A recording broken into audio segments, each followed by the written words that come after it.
Evening. Welcome to the Finance Committee budget hearing for the fiscal year 2026, fiscal year 2026 budget proposal. It's also the first day of spring, so happy spring to everybody. As chairman of this committee, I recognize we have a quorum, and I call this meeting to order. The item next on the agenda is basically any reports or announcements. Does anybody have anything they would wish to share prior to us going into the public hearing? If not, prior to opening the hearing, I would just like to read out the guidelines which were shared as far as how we will conduct these budget hearings for 2026, fiscal year 2026 budget. In order to facilitate the public hearings for the fiscal year 2026 budget in an orderly and efficient manner, please comply with the following guidelines during the meetings. Please direct all communication through the chair. Kindly be respectful and objective in all communication. The aim of these hearings is to provide an opportunity for civil discussion and debate, which is fundamental to our democratic process in the town. Specifically for committee members, during a presentation, please signal to the chair if you have a question related to the presentation being given by the department. The chair will ask the presenter to address the question at an opportune moment so as to not disturb the presentation flow. For shorter duration presentations by departments allocated a smaller amount of time, please hold on to questions till the end of the presentation. And in the interest of time, please keep discussions focused and objective so that the meeting may proceed efficiently. For members of the public, please wait for the chair to ask for questions or comments from the public. When announced, please silently raise your hand and wait to be called to the podium. When called, kindly introduce yourself with your name and address. Priority will be given to Shrewsbury residents. Please try to keep your initial comments and questions within 1 to 2 minutes. If you require a follow-up, please request the chair. Thank you all. And if there are no questions regarding the guidelines, may I get a motion to open the public hearing? So moved. Second. All in favor of the motion, please say aye. Aye. All against, please say nay. And the motion passes. So department number 1 on the budget hearing is the town manager, Mr. Mizikar. Good evening, Finance Committee members. We look forward to engaging with you and all departmental leadership over the course of this evening and Saturday as we work through the details of the fiscal year 26 operating budget. We, of course, have presented to you the budget overview at your previous meeting and shared the books with you in compliance with the general bylaws at least 90 days in advance of the annual town meeting. This is a balanced budget. It does represent the best information and priorities and utilization of resources that we have and know at the time of the publication of fiscal projection 1 in February. We'll continue to watch the revenues of the town, especially state aid, over the course of the next few months as we near annual town meeting to determine if any adjustments are made. But as always, this is substantially the budget that we are recommending to be presented to town meeting. This budget is balanced in that all recurring expenses are covered by recurring revenues. For the first time since fiscal year 21, fiscal year 22, along with the override, we are not placing any funds into the override stabilization account. However, we are also not withdrawing any accounts from the stabilization account. So it is purely a balanced budget. There are no excess revenues identified at this time, and nor are we expending one-time revenues on recurring expenses. So I really look forward to your engagement and conversation throughout this process so we can arrive at the best decision to present to town meeting. We will continue this process into April, where the committee will take its final vote on the recommendation for the budget that moves forward to the May 19th annual town meeting. Those hearings are currently scheduled for April 10th and April 17th. We, of course, are in the middle of this overall budget process where we try to engage with residents throughout. This is really the centerpiece of that public engagement, with residents having the opportunity to engage with you as you advise town meeting on the expenditures of the community. All the resources are available online. They can be found on the shrewsburyma.gov website /FY26 budget. That includes the presentations that we are sharing with you in hard copy and on the screen this evening, along with the details of the budget. Residents can view the entire digital version of the budget from this location on the website. As we previously discussed, the total expenditures proposed as of this evening is $638,908. Those expenditures are matched through the revenue as shown on this screen, primarily through the tax rate, followed by state aid, utility revenue, and local receipts. The heart of the conversations, which obviously begin this evening, details out how all of this funding is proposed to be expended, at least through the operating budget, including education expenses, municipal expenses, shared operating expenses, our debt service obligations through prior approved projects and investments, utility expenses, which are offset by rates charged for those services. At the hearings in April, we'll get into more details about individual expenditures and warrant articles.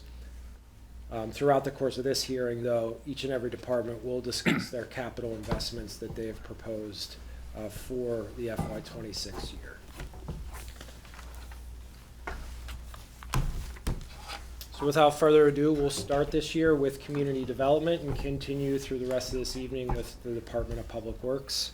I'm happy to turn it back over to the chair as you work your way through the hearing process. Thank you, Mr. Mizikar. Does anybody from the committee have any questions or comments on what Mr. Mizikar just shared with us?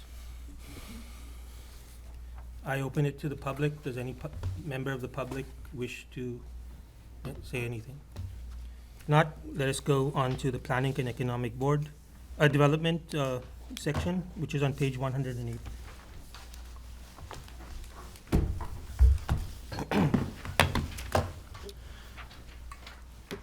Thank you, members of the committee, for having me this evening. My name is Christopher McGoldrick. I'm the Director of Planning and Economic Development.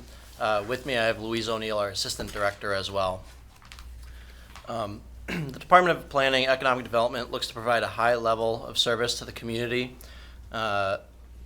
primarily through providing technical support, coordination, and administrative services to local decision-making bodies, engaging in land use planning and economic development activities such as grant administration, development of studies and reports, and project review, maintaining and implementing long-range plans such as the master plan, open space and recreation plan, and the housing production plan, and supporting effective communication among the public, local boards, industry professionals, and private interest groups. Our vision statement is a team of inspired public service professionals facilitating local land use processes while empowering the community to engage and realize shared community goals. I just want to highlight the inspired public service professionals part of that vision. We truly seek out people who are passionate about the work that we do with the community every day. The enthusiasm and energy that comes from inspired workforce is a true value add where staff go the extra mile, take initiative, and aren't afraid to go beyond the best practice. In fiscal year 25, we accomplished a number of tasks in support of that vision. Notably, we completed a number of studies and reports related to local economic development through our Business Improvement District feasibility studies, updated our housing production plan, which is a critical piece to controlling housing growth, as well as sustainability and quality of life improvements through the bylaw edits to improve environmental protections, and developed the Jordan Pond multi-use trail schematic design. We facilitated a number of zoning proposals and CPC projects which went before the town meeting, and we facilitated local review of ongoing development projects in the community. Our FY26 goals are listed here, but I want to go into a little bit more detail on each one.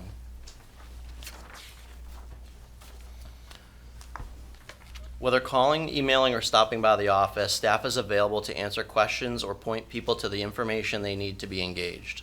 The past few years, we have also piloted additional neighborhood meetings prior to the formal permitting process and held a number of community workshops as needed.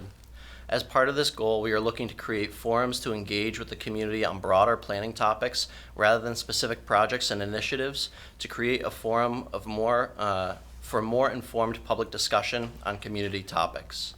The goal is to expand beyond the typical presentation and discussion format to include workshops, guest speakers, design charrettes, and other interactive meeting styles, as well as to touch on more technical topics to put planning tools directly into the hands of residents.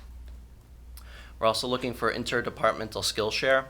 Our current department staff have a variety of skill sets and backgrounds which allow us to engage in a variety of technical settings. This variety is similar throughout other municipal departments. As part of this goal, we will be developing a process to share internally our various skills and then expanding that process interdepartmentally to include other departments. The ability for staff to have deeper understanding on topics outside of their regular role will enhance their ability to connect broader topics, engage with other professionals in more meaningful ways, and avoid siloing of different departments. Our last goal is the master plan update. Our office intends to undertake facilitating the update of the 2016 master plan. This will likely be a multi-year goal, being a process which typically takes a year to complete. Chapter 41, Section 81D of the Massachusetts General Laws defines the plan and its elements broadly as a statement through text, maps, illustrations, or other forms of communication that is designed to provide a basis for decision-making regarding the long-term physical development of the municipality. In keeping with the department's vision and the community's high standard as reflected in the 2016 plan development process, we look to go beyond the minimums as defined in the general laws, both in the elements identified and the engagement process. This plan also interacts with a number of other subplans or area plans, such as the townwide economic plan, open space and recreation plan, housing production plan, and others, which will be incorporated throughout this update. Our budget increases this year represent support for the newly added assistant director position. Our office has grown in support for local boards and committees, now overseeing 6 boards and committees, many of which have monthly meetings. Our office also attends other board and committee meetings on an as-needed basis to provide technical support or coordination upon request. This translates to frequent staff attendance at night meetings in addition to the regular office hours work. In addition to these formal commitments, staff regularly also engage with local and regional organizations such as the Central Massachusetts Regional Planning Commission, Shrewsbury Town Center Association, Lakeway Business District Association, 495 Metro West Partnership, and others. You'll note the reduction in salary amount. This reflects the use of ARPA funds contributing to the newly created assistant director position, as well as the use of the planning fee account to support the assistant planner position. The $250,000 jump in operational expenses reflects the request to fund the master plan and $50,000 for the climate action plan. Our office intends to seek a community one-stop grant to limit actual utilization of those funds to the 20% required match, but we were asking for the full amount given the uncertainty of funding at the time of budgeting. Not reflected in this budget is the part-time administrative assistant, which was added to our department using the CPC administrative budget. Given that funding source, however, this position is currently limited to only CPC-related activity.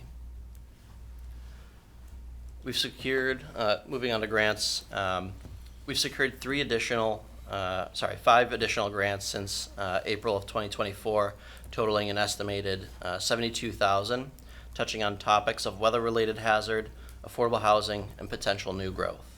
We've also been coordinating on over $750,000 of previously awarded grants related to infrastructure improvements and design, economic development initiatives, and potential open space improvements.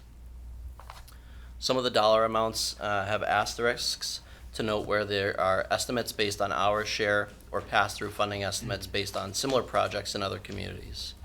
It's important to note that these are usually the smaller ticket items, which include collaboration amongst other towns or organizations. I want to highlight this because it is just as important to measure these efforts by the assets that they produce and the intrinsic values that they add to the community rather than just their dollar amounts. In addition to that work, we have been working on developing grant request submittals totaling an additional $490,000. and which includes the master plan discussed earlier, additional open space improvement design, and a transit study. All of this adds up to approximately $1.3 million in related grants that our office is actively managing.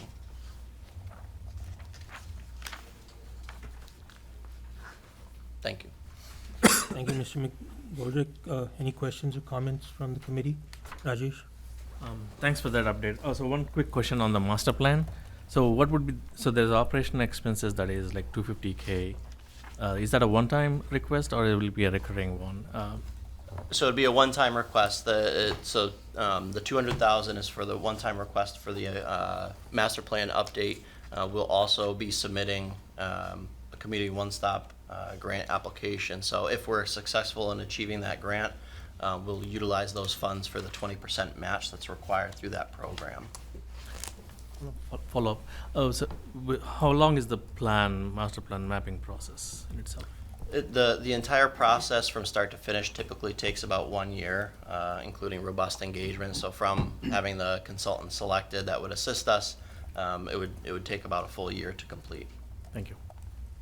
And does the master plan update also include interaction with the community? Yeah, so that's one of the largest pieces of it. It's robust community engagement with community forums, creating that. It's also using the data to form those discussions and frame those discussions. And then after that, developing the plans. And we would be going through all of the committees to engage them with the process as well. So again, it's a very intensive process, and that's why it takes a long time to complete. Yeah. So if the grants are successful and you don't need all of those funds, what happens to those funds? We would still be utilizing a portion of them. Certainly, if we are successful in getting the grant funding, we can likely return the balance. Yeah, it would flow back to free cash. Okay. Gene? Have we already secured a consultant to do this? We have not. We have not. Milind? Sorry, do you have a follow-up, Gene? I was just saying, when are you gonna go, you're gonna wait until town meeting to go out? Yeah, so we would wait to see with the community one-stop funding if we're successful in getting that grant, because that would secure the funding and contract those funds for us to engage in the RFP process to I select the expect consultant. that before town meeting. No, I do not. So with respect to the master plan update that is in, forecasted, do you feel comfortable with the employee count that you have asked for, like one additional managerial resource? Do you feel comfortable with that? Yeah, I think, as our department's responsibilities grow, we continue to need new staff, but understand the complexities of the budgeting process. So I think we can still continue with that budgeting process. But again, as we take on new responsibilities and really try to push the envelope on the work that we do, I do see a need for additional staff in the future. Chairman? So what will the cost be for that additional staff next year? I think you said this year there's some funds that are going to be used. That's why the staffing went down, but what's the staffing cost the year after? So the staffing cost would be, so we'd have to make up the balance from some of the ARPA funding. But again, I do anticipate we would be asking for that additional part-time admin position. So we currently share an admin with building and looking to make that a full-time admin position. Can I follow up? Sure. But what is the cost? Is it 10,000? Is it 100,000? Is it 40,000? So, let's see, sorry, I thought I was looking at the wrong position. So it's an assistant planner level position, is that right? Or is Yeah, it- the assistant, is- the admin assistant position, sorry. assistant director position was the ARPA, and then Yeah. So so ARPA now is we are funding about 20% of that position in Yep. FY '26. Then 27? 27, it would be 100%. Sorry, the general fund would need to cover up that. And I'm just 20%. looking for, how much that's going to be? It's about $20,000. Okay, thank you. I just had another follow-up question related to the master plan and the climate plan. So, once the process is complete, as you said, maybe a year, how does it get presented to the town? And does it go through as a warrant to town meeting? How do we share it? Yeah, so the approving authority under those, the state legislation would be the planning board. Traditionally, we also present it to the select board in an open forum, and I'd be happy to have a separate community forum prior to the finalization of that plan as well. Rajesh, please. One quick question on the master plan. So when we are developing the, or updating the plan, are we gonna consider all the departments? Because we know Park and Rec have their own plan, Cemetery has their own plan. How we are gonna align all those plans together? Yeah, so we'll certainly engage a lot of the other departments as relevant to certain specific areas. So if you're familiar with the 2016 plan, they identified a number of cross-cutting themes, but then still had specific areas, some of which are defined by the Mass General laws, but we went above and beyond and identified additional study areas. So we'll engage departments in relation to those updates. And a piece of the master plan is also an implementation plan, which is a component that identifies specific stakeholders, many of which are municipal departments or boards. Thank you. Milan? Just follow up to that, how do we historically have, engaged with the community participation, how often, how many public forums, if you can kind of fill it? Yeah, I don't remember, so I wasn't here for the 2016 process, so I don't know the specific number of engagements that were done to the public. Certainly, we try to have any of the board engagements in open session, which are additional opportunities. I typically would recommend a minimum of 3, but again, for this process, I think we'd be pushing for a little bit more. But we'll formulate that scope a little closer to when we're issuing the RFP. Thank you. Any other questions from the committee? If not, I open it up to the public. Does anybody from the public have any pertinent questions for this particular department? If not, thank you, Mr. McGoldrick. We'll move on to planning board. Thank you. That is page 111 of the book, sorry. Thank you. Please go ahead. Thank you. The planning board is one of the primary local land use authorities. This board is responsible for reviewing and approving projects under the framework of the Massachusetts General Laws as defined in Chapter 40A, as well as local zoning bylaw and other local regulations. These projects include subdivisions, site plan approvals, special permits, which include inclusionary zoning. The board is, in coordination with its staff support, monitors and enforces its decisions, which may include conditions of approval. The board has the authority to initiate zoning bylaw changes as well as provide specific review and recommendations to town meeting on all zoning amendments. And finally, the board engages in most of the long-range planning activities, including the master plan, which was discussed earlier, which they specifically approve, and many of those other sub-area plans, including the housing production plan and open space and recreation plan. Our budget this year is proposed to be level funded. And that's primarily. Any other question? Any questions from the committee on planning board? If not, I open it up to the public. Any questions on the planning board budget? If not, thank you, Mr. McGoldrick. We'll now move on to zoning boards of appeals, which is page 115. Thank you for this. I'll turn it over to Louise O'Neill, the Assistant Director of Planning and Economic Development, to cover that board. Thank you. Good evening. So my name is Louise O'Neill, Assistant Director of Planning and Economic Development. So the Zoning Board of Appeals, or the ZBA, is established in accordance with the provisions of Section 12 of Chapter 40A of the Massachusetts General Laws. It consists of 5 regular members and 3 associate members, all appointed by the Select Board. The board members are empowered to grant relief from the literal enforcement of the zoning bylaws through variances and special permits for the use of buildings or land. Again, it is staffed by myself and supported by Kristen Rapolo, who is the administrative assistant for the building department. So the past year has been busy. There is a total of 77 public hearings. 42 applications were for variances. 25 of those were granted. 10 variance requests were withdrawn, and 7 were denied by the board. There were about 50 applications for special permits, and 47 of those were granted, and the remaining 3 were withdrawn by the applicant. And the budget request has not changed and is level funded. That is it.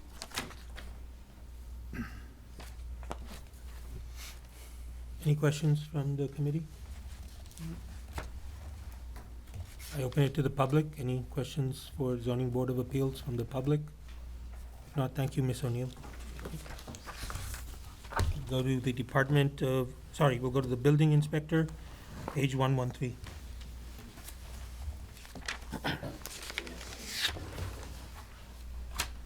Thank you.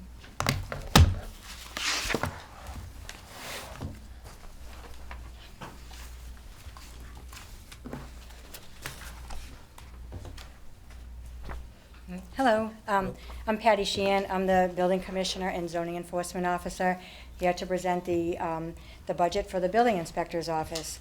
So as many of you may know, the Building Inspector's Office, we enforce the Massachusetts State Building Code and the Town of Shrewsbury zoning bylaw. We review and issue building permits, and then we conduct inspections relative to the scope of work under each of those building permits. As far as a vision statement for the Building Inspector's Office, the Building Inspector's Office is all about public safety for the built environment. So even though I'm here under the Community Development Group, inspectors in the Building Inspector's Office are public safety inspectors. We're licensed by the state. There's 5 of us, and we have to maintain our license through the state and do continuing education.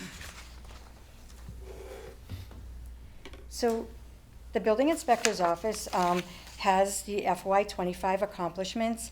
Our objective was, for the past several months and continuing in 25, is to educate the community doing business in the Building Inspector's Office, as well as to make the permit application process as user-friendly as possible. So one of the tasks that we've taken on and has been proven to be really successful is to do community outreach trainings, and we develop certain topics that will be hot topics or useful to the community at the time.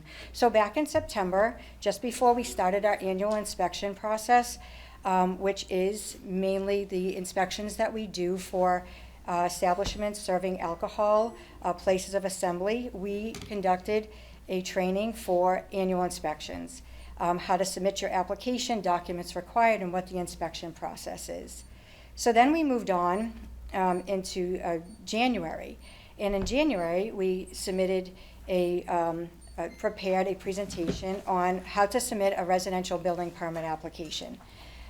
So we talked about how a resident or a contractor would submit a building permit application for a new structure or an alteration on their home.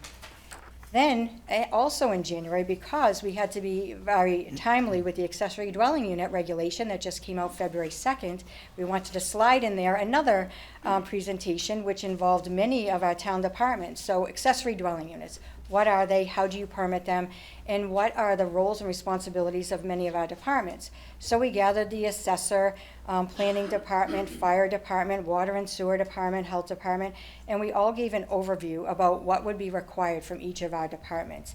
And the value of creating these presentations is because they stay on our website in our library to be like a training tool if we ever need to pull them out and say, here's a starting point for you if you want to build an accessory dwelling unit.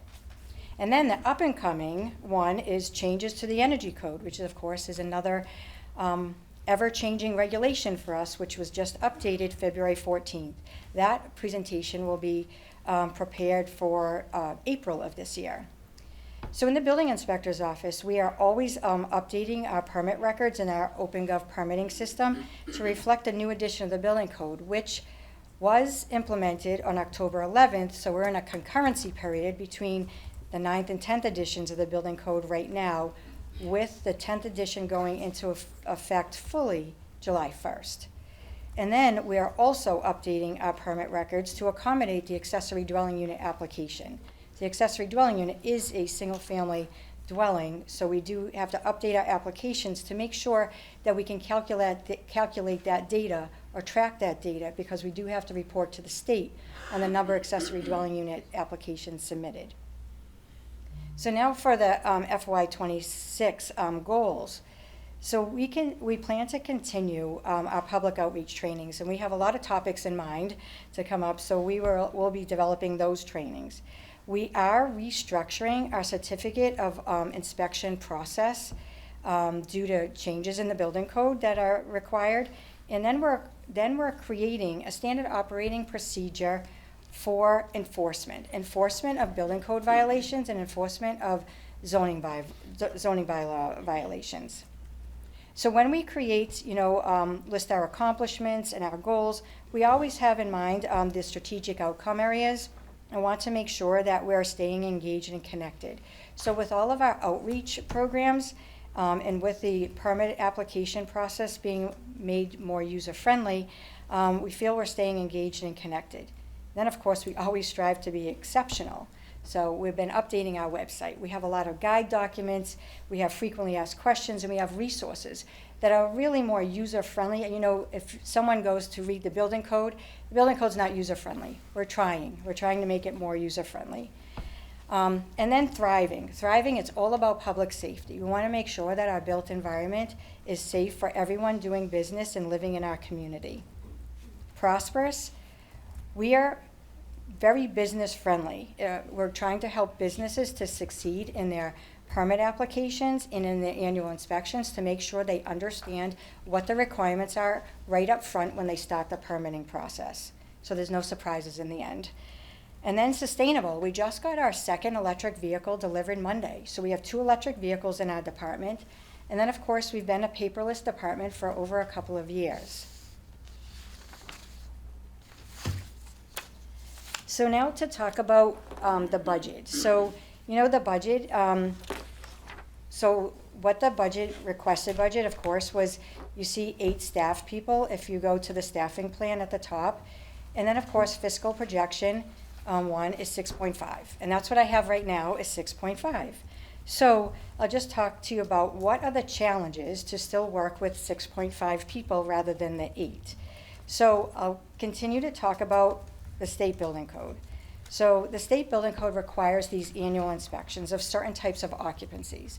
So in the town, we have approximately 166 multifamily structures, meaning apartment buildings, approximately 24 school buildings, meaning public and private, 45 places of assembly, which are places that either serve alcohol or having occupancy load of more than 50, and 36 places of worship and daycares.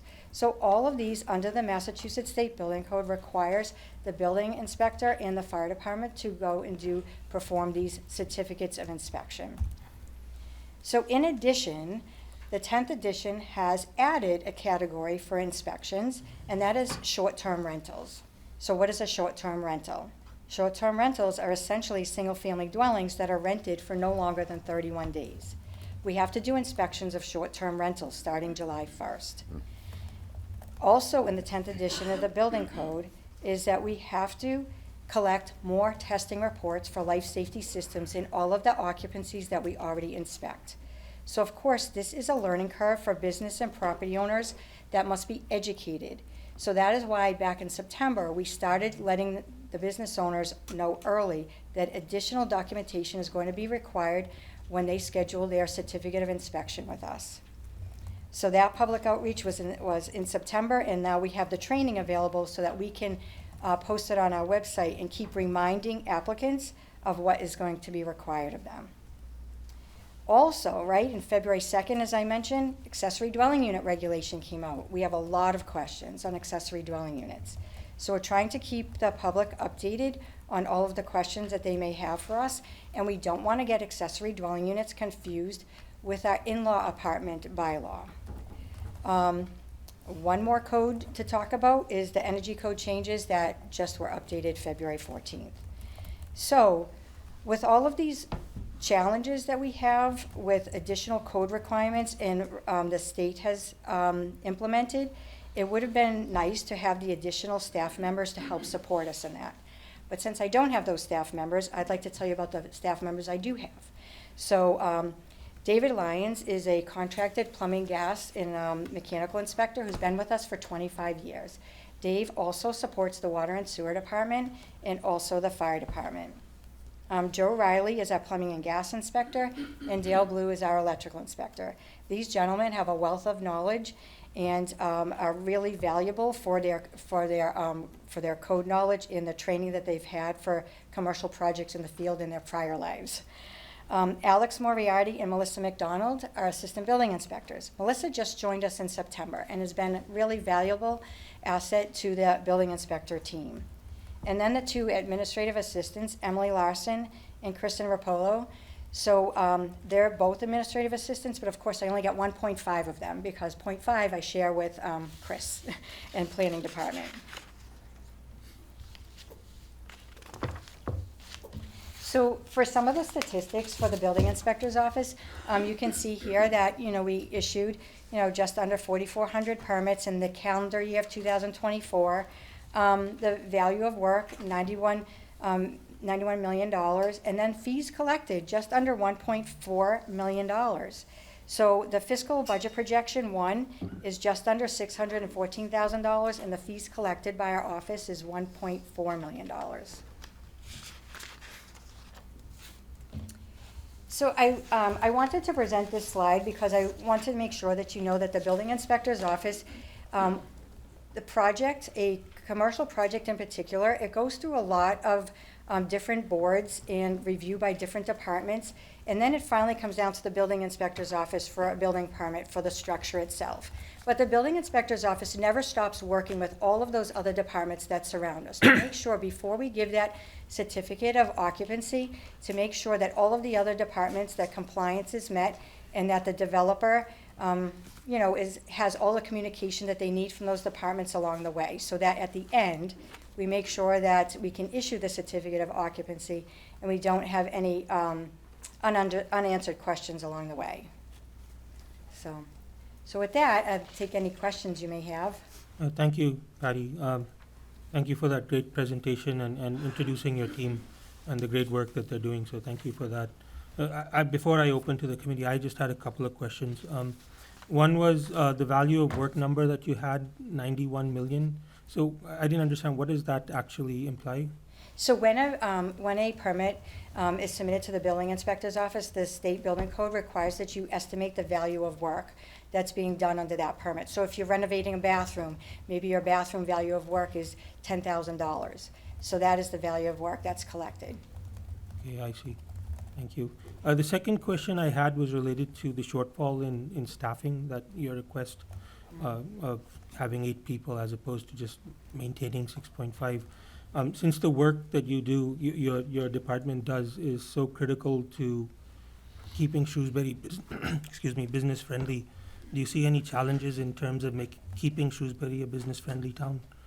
No. Well, of course, we want to make sure that that we're providing good customer service, and we are doing that. So we can provide good customer service. It's just that with the additional staffing, the certificate of inspection process, that is the one that's kind of more of the sticking point, because it's very challenging for us to keep up. And to be honest with you, some of the multifamily apartment buildings, they are lagging behind in getting those inspected in the time frame that's required by the state code. But we're managing with 6.5 people. We're managing. Thank you. Thanks. Question, when was the last time you had an increase in staff? I mean, I see here 3 years of 6.5. How long have you been at 6.5? So the most recent staff member was the second building inspector that was added, but I actually don't remember what year that was added. 5 years ago. Sometime around 5 years. It's been about 5 years. And what has, can I have a follow-up question? Sure, please. And what have been the growth of number of inspections over those 5 years? Oh, okay, number of inspections.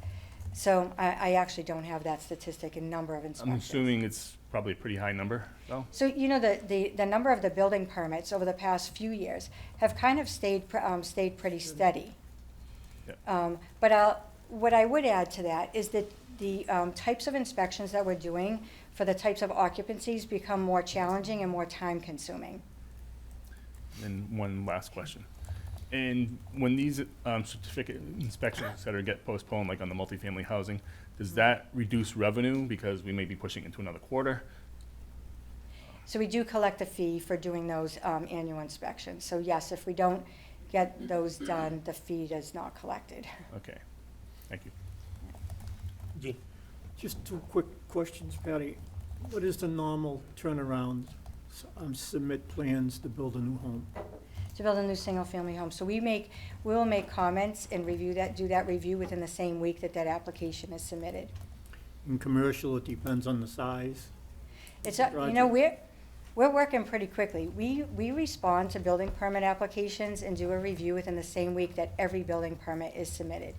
So that doesn't mean that it is a complete review, because maybe what will happen is we'll have several questions for the applicant. So we'll put those questions out there to make and then it's a kind of a back and forth until the permit application is building code compliant, till it can be reviewed. But also, while we're doing that process, as you know, for particularly a new structure, those other departments that I was saying that we collaborate with, they all have a review, or most of them have a review in our permit application as well. Thank you. David? So there's been talk about renovating this building, about $5 million of renovations for things, health and safety, ADA. If this was not a public building but a commercial building, would it pass your inspection today? Yes. It would So- pass your inspection. Yeah, it does, because the building code allows for existing buildings. So existing buildings constructed in compliance with the building code in effect at the date it was constructed is allowed to stay as is. So we do annual inspections in this building because this room is a place of assembly. So we test the fire alarm, the sprinkler system, emergency lighting, we do all of that annually in this room. So just to follow up then, it passes it because it's grandfathered in, but it's not up to code. Is that fair? So what will happen is this building was constructed in compliance with the codes in effect at the time, even the addition. Okay. Right, so that is allowed to stay. Once you make alterations to a building, the section of the building that's being altered has to be brought up to the current code. Diana? So I just wanted to make sure I understood correctly. So the certificate of inspection, that's every year? Yep, so the certificate inspections for places of assembly, meaning restaurants, places of worship, daycares, those are every year. The multifamily buildings are a maximum of once every 5 years for the common areas. So we can extend them for every 5 years, but we even have some complexes that we just have to, and we do have a plan for that this year to make sure in 2025 that we bring the most outdated ones into compliance this year.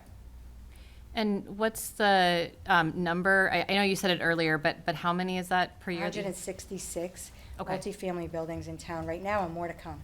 Okay. Yeah. So 166 of the multifamily, but all the other places of assembly, how many is that? The restaurants, the Yep, so we worship, said the- we have about 45 restaurants. So not all restaurants have to have an annual inspection. The trigger is that if you have an occupancy of 50 or more, or even if you have seating for fewer than 50, but you serve alcohol on the premise, that requires a certificate of inspection.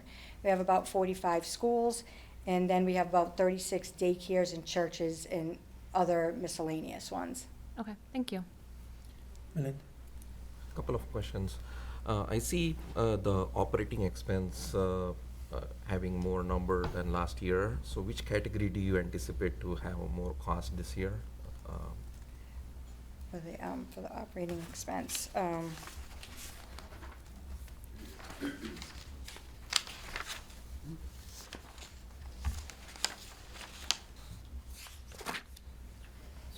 So actually, the operating expense for right here. Yeah, so so for the breakdown of them, for For the car allowance, for the mileage, that actually is being decreased because we have the electric vehicle, so that was less reimbursement or to an inspector that would be driving that vehicle. And so all of, right, okay. Right, so Dave Lyons, as I was telling you, is our mechanical, plumbing, and gas inspector. He is contracted, so the line item for inspection fees of $48,000 accounts for his contract, if that's your question. Got it, got it. Yeah, I just wanted to know the category. And the second question is, you know, I see that, you know, your one of the goals is to standardize and, you know, the enforcement process. Yeah. So from that perspective, is it the tools that you have at your disposal, or is it the frequency with which, you know, your department conducts the enforcement? You know, like what is the problem area that you have identified that, you know, you intend to do this? It's a great goal. But I just want to understand, you know, and by doing this, you know, what is the anticipated decrease in, you know, violations that you are kind of keeping it in mind as a KPI? Right, so you know, violations come to us in many ways. So one is conducting these annual inspections, so we find violations. And of course, when we go into a business and we find a violation, obviously the business owner or building owner is with us, and they are told about the violation right away. We do conduct a reinspection within so many days and go back and reinspect. So, of course, voluntary compliance is the best, so don't have to go back again. But if we do not get that and it's a repetitive, there's a point that we'll have to write a formal violation letter. Once we write a formal violation letter and we still don't get compliance, we have a process for both zoning and building code where you can issue fines. So we have been very business friendly and been doing inspection after inspection, but we do have to start the enforcement process in a more efficient way because of our time to continue to go back. And I have to say that a lot of times it is the fire department going back because we conduct these inspections jointly, and the fire department will have their company inspections go out and follow up for us. So we work jointly together, but it is still that repetitiveness of having to go back. Got it. All right. Thank you. Jim? Patty, you said in your presentation, there's a new bylaw, the short-term rentals. Is that going live? I think you said 7/1. Yeah. Do you have an idea what that might mean to you and your team in terms of additional responsibility? So the first thing is to contact the state and get a list of the short-term rentals in this community, which I don't have right now. Okay. Do you have just a general, you'd have no idea? It could be 0, it could be 100. Could be several. And just a quick follow-up. Just in general, like you said, all your folks are licensed by the state. Is anyone, not that you're not doing a good job, but is anyone policing what you guys are doing? Or is it the buck stop with you guys? So we have a state inspector that is assigned to our district. So the state is divided into 11 districts. And we have a state inspector that is assigned to us in my district. So that state inspector, they're kind of short-handed too, but they are supposed to oversee us and kind of do some checks on us and how we're enforcing the building code. But I do have to say that I am the president of the building officials for Massachusetts. I also sit on the Board of Fire Prevention and sit on many other committees. And I help the state actually provide training to the inspectors to make sure that we have more uniform enforcement of the building code across the state. Because it's becoming very challenging with all of these codes for a contractor that comes to Shrewsbury and we enforce the building code, and then they go to the neighboring community and they get a different answer. So I work toward that for community outreach to make sure that Shrewsbury in particular is very well educated and that we're providing good information to our applicants and to our business owners. Thank you. Right. Thank you. First, just to acknowledge the fees collected relative to the expenditures of your department, so appreciate that very much. And I guess along those lines, would you anticipate that the additional staff that you may bring on will help offset by collecting additional fees for the inspections that would be done to be more efficient in things over time? So The one, the .5 additional administrative assistant would be very helpful with the certificates of inspection, and I do believe that would help us collect more fees that would offset the cost of that, 1.5 additional staff member. The deputy building commissioner, I don't know that that would be offset by anything for the fees collected, just because that would be an additional staff member that would just help to make sure that we can keep up to date with all of the requirements of the building code and the permit review and annual inspections. Do you have follow-up? Rajesh? One quick question on the, do we have a percentage of entities that do not comply or for some time? Or- Sure we do. And- And I don't have the percentage, but I know about, how many. We have, so for businesses, we have about, say, 20 or so that are hanging out there with various follow-ups that are needed right now. And then if we have support, or we'll be in a situation to collect the penalties and fees and then also assist them to back into compliance? Is that a human headcount issue, or is that businesses are not willing to comply? So the way that we're addressing it right now is because we are streamlining and just paying more attention to the certificate of inspection, because it is such a change in the building code, is that we are changing our standard operating procedure for the way that we address the tasks assigned for certificates of inspection, and we are making sure that that we have a lot of follow-up. So we're using the administrative assistants more efficiently and having them help us more in doing the outreach to the businesses that are not compliant right now. Thank you. Any other questions from the committee? Not, I open it up to the public. Are there any questions related to the building inspector department from the public? Not, thank you, Ms. Sheehan. You're welcome. We shall now move to the Department of Public Works. The first department within that is Public Works and Administration, page 141.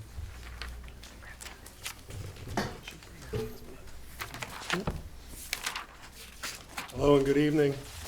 I'm a new face, I'm sure. My name's Tim McInerney. With me is Christine Muse. I started here back in October, and I'll just tell you a little bit about myself quickly. I've sat through a number of hearings just like this. I was a TA in Grafton for 12 years. I started my career in Ohio in '97, so I'm just trying to lend some credibility to my position by telling you this. This process, these checks and balances that we have, just adds credibility to the $200 million you're about to spend. You already know this. I just say it because it needs to be said. So I appreciate the fact that there's people that are not paid sitting across the table being that check and balance. So I just want to get that out of the way. Thank you. Other positions I've held, I was in Northborough for a bit, and I also served as the Inspectional Services Director for the City of Worcester. So I don't feel as old as my career tells me I am, but I am. We're going to cover a lot of information with you tonight. There's over $10 million to discuss. I will tell you, every division manager was very diligent in their request, but they know the backdrop of limited resources and competing needs for all departments. So they were very diligent, but they know we can't get everything that we think we need to run the department. Having said that, because there is 7 divisions in which to look at and talk about, this can't be, in my mind, a one-and-done conversation. If we miss something or you think of something, just reach back out to us. I think it picks up on what the manager said relative to having a dialogue and making the best decision possible for the community. So if we miss something or you need more information, we want to continue to provide that so you can make a good decision. So the division managers will go through the basic operation and go through their budget. I started here in October. There'll be 2 other new faces, one of which is Joe Sexton. He runs your facilities. He's been here maybe 6 months. He's ill tonight, so I'm going to do my best with some folks around this table to explain the building and facilities. It is 50% of the operating budget for our public works, so that's an important component.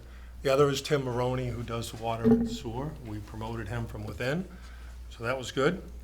I just run through this slide here. I hope you can see it on that slide. So there's a lot of width to this particular organization.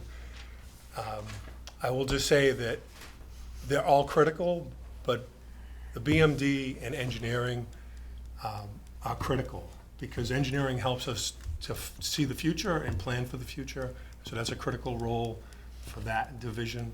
And BMD, through customer service, great customer service, and best practices, collects a lot of money that keeps this whole thing rolling for us, for water and sewer. So you have engineering, BMD, water, sanitary sewer. Both of those, there's no general fund money associated with those, as you know. Parks and cemetery, public facilities, and fleet, and highway is inclusive of forestry as well. And like I said, only 3 of us have less than 6 months in these particular roles.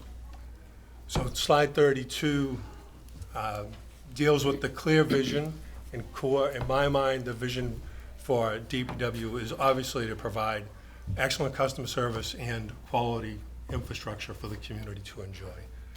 So I'm not going to read off the slide. If I can go to the next one, however.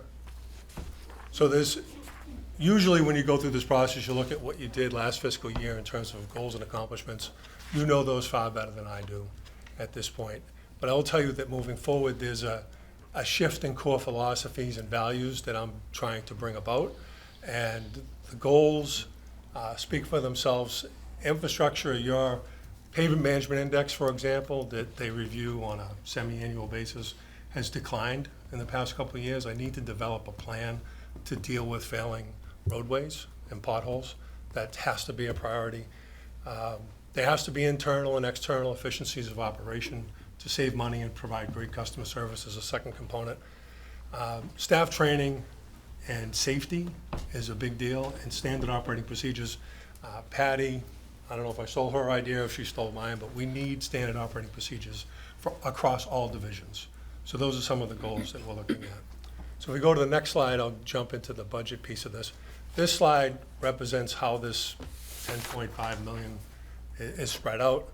The biggest is public facilities, and that is highlighted on the slide. I will tell you that the graphic just shows how it's distributed, but I will tell you that it's up 3.9% or $398,000. I will tell you that this budget, in my mind, and I think in the manager's mind, is level services. There are no additional staff in fiscal protection 1. 2 driving forces for the increases that I just mentioned are utilities, namely gas and electricity. There are approximately 88 budgeted positions in the entirety across the 7 divisions, but currently, as people move, there's only 81 positions that are actually full. And since I've been here, we probably have hired 4 because people transitioned out or what have you. So it's a moving target. And the other piece of the 3.9% increase is modest wage increases and non-union wage increases included in this budget. So the important note here that I want to reiterate before I turn it over to Christine is the main focus of safety and developing SOPs across all divisions, which I just want to be clear that those things are important for 2 reasons. We keep our people that work for us safe, and we set clear expectations by adopting and managing to those SOPs. Slide 35, I'll cover the budget in a little detail overall for these 7 divisions.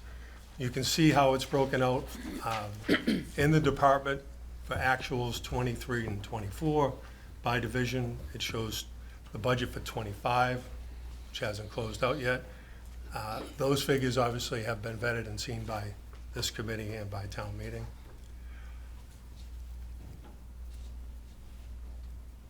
I want to mention again that the biggest piece of this number, obviously, is the buildings. And it's over 1 million square feet that you maintain, and we'll cover those line items in detail after. And then with regards to capital, I think this is an important piece that we developed a matrix for scoring for replacing vehicles. At really David's urging, and we appreciate that, but we found a way to set up some criteria and requiring departments, division managers to collaborate on this particular piece. So we look at age, mileage, repair costs, downtime, fuel and operating costs, safety, operational importance, resale value, and obviously funding for that particular piece. We applied these principles to the $280,000 that's available for the capital improvement plan, and we came up with, I think, 4, and Joel's gonna cover the detail of what's being replaced. But we tried to be equitable based on that matrix. So I believe Fleet has a vehicle coming, Highway, Parks and Rec, and I think I'm missing one more. What is it? Public buildings. Public buildings, yes, which is an important piece. So Joel will cover that in detail with you when he comes up to do his particular portion. And just as a reminder, again, if there's things that we don't cover or you think of later, reach out to us and we will get an answer to the questions.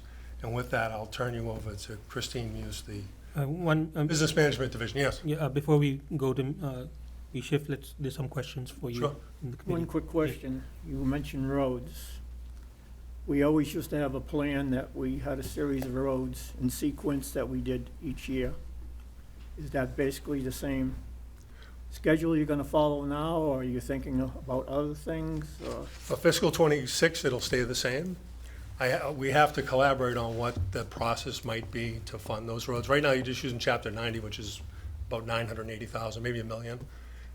But we try to coordinate construction with utilities, whether it be our own or natural gas, and make sure we go do those roads or at the same time, so we don't dig up a road that someone else just dug up, so we can coordinate that and save some money. We got some roads that are in pretty rough condition that are way down on the list. Yes. Last time I looked, and, And it's a matter of funding. They're all prioritized to the most effective use of the Chapter 90 funds, but I know it's not popular, and I know I'm new, and I don't want to get hurt, but you need to spend more money on roads. I Well, can't say it any other way. yeah. The main thing I'm concerned about, the roads are used tremendously with the amount of cars that pass over it each day, becomes a safety problem. Yeah. I know that, yes, sir. David? Just to follow on, we talked about it, it's a money issue. So if you have more money, do you have the manpower to do it, or is it also a manpower issue? Because I know it's probably manpower intensive to redo the roads. Depending on the treatment you apply to a road, it'll be mostly, I would say, 90% contracted out. Okay, so it's mostly money, not the manpower. True. Okay.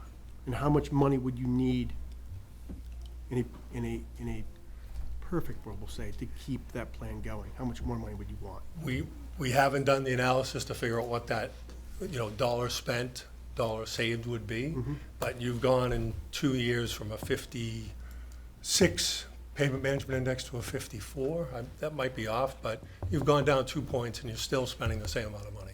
So you're not keeping up. So I'm scratching the surface relative to that. I haven't done any further research on what those surface treatment should be and what, if it's full depth reclaim or what have you. But you've got to prioritize the roads and then figure out what that cost is and how much you need to spend to get to some other agreed upon number. If you want to get to 70% or 80%, how long will it take and how much you need to spend? And the community needs to figure that out together. It's not going to be me telling you what you should spend. Any other questions from the committee for Mr. McCarney? I open it to the public, and yes, sir, please come to the podium and introduce yourself. Good evening. My name is Robert Cray. Thank you for that review.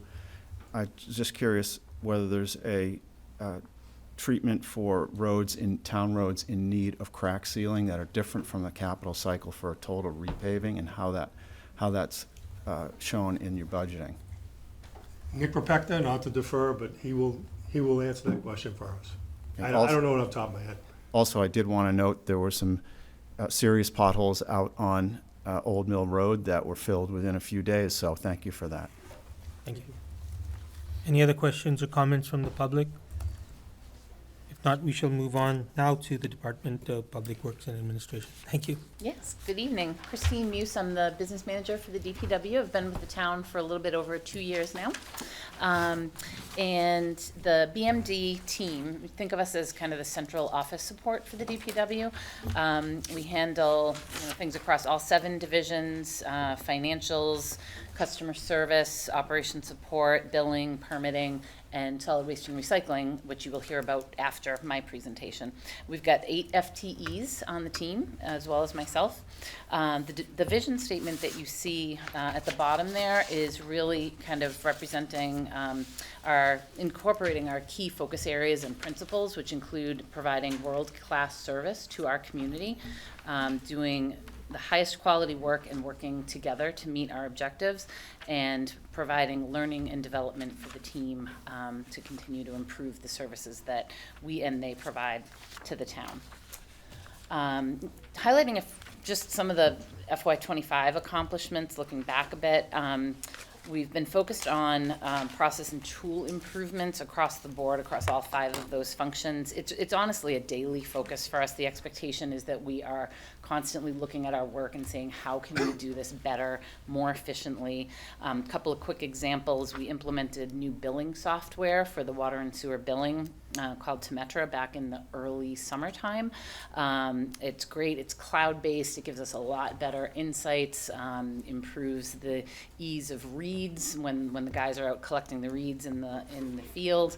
So that's been great. We've been focused a lot on our OpenGov service portal, where residents are putting in service requests for various items, really just trying to refine the options and workflows, trying to make it easier for the community to do business with us and easiest for us to get back to them timely. And then just kind of ongoing focus on improving processes, documentation, as Tim talked about, having standard operating procedures for everything that we do. Second one is just about the team. I remember commenting last year that we were like the Patriots in a rebuilding year. I'm happy to report that we've got a lot of stabilization and great retention of our team members. We've got a great culture established, and we've been really focused on cross-training and load balancing and taking advantage of low-cost tech development training to kind of bring our skill set further and further ahead. And last, we really try to stay involved with the community, involved in outreach events, proactive. We've been doing a lot more actually proactive outreach on like high water usage. Now that we've got a couple of billing specialists, we are trying to proactively identify where we see anomalies in people's water usage and saying, hey, do you perhaps have a leak in your irrigation system or something like that? So we've been able to really ramp that up in terms of the engagement. And like I said, just making things easier for the community to work with us, putting information on the website, easy to find places, that kind of thing. Looking forward to FY26 preliminary goals, we keep these intentionally kind of higher level, just given the breadth of the work that we do. But it's all about, like I said earlier, driving operational efficiencies, constant process improvements. That's really going to be a perennial goal for us. And we're doing a better job, I think, capturing some of those improvements monthly so that we have those metrics and data pieces to celebrate. Further leveraging automation and existing tools. These include things like billing improvements with the Munis billing system that we work with, increasing the effectiveness and breadth of the OpenGov forms that we have available for residents to do business with us more easily online. Further exploring new tools. So we're looking into all sorts of AI possibilities like note takers. Tim identified a great AI note taker function for us. There's great process capture tools that incorporate visuals that we want to take a look at, possibly chat bots for the website to make the website more navigable and easier for residents to get answers to their questions. So those are just some examples.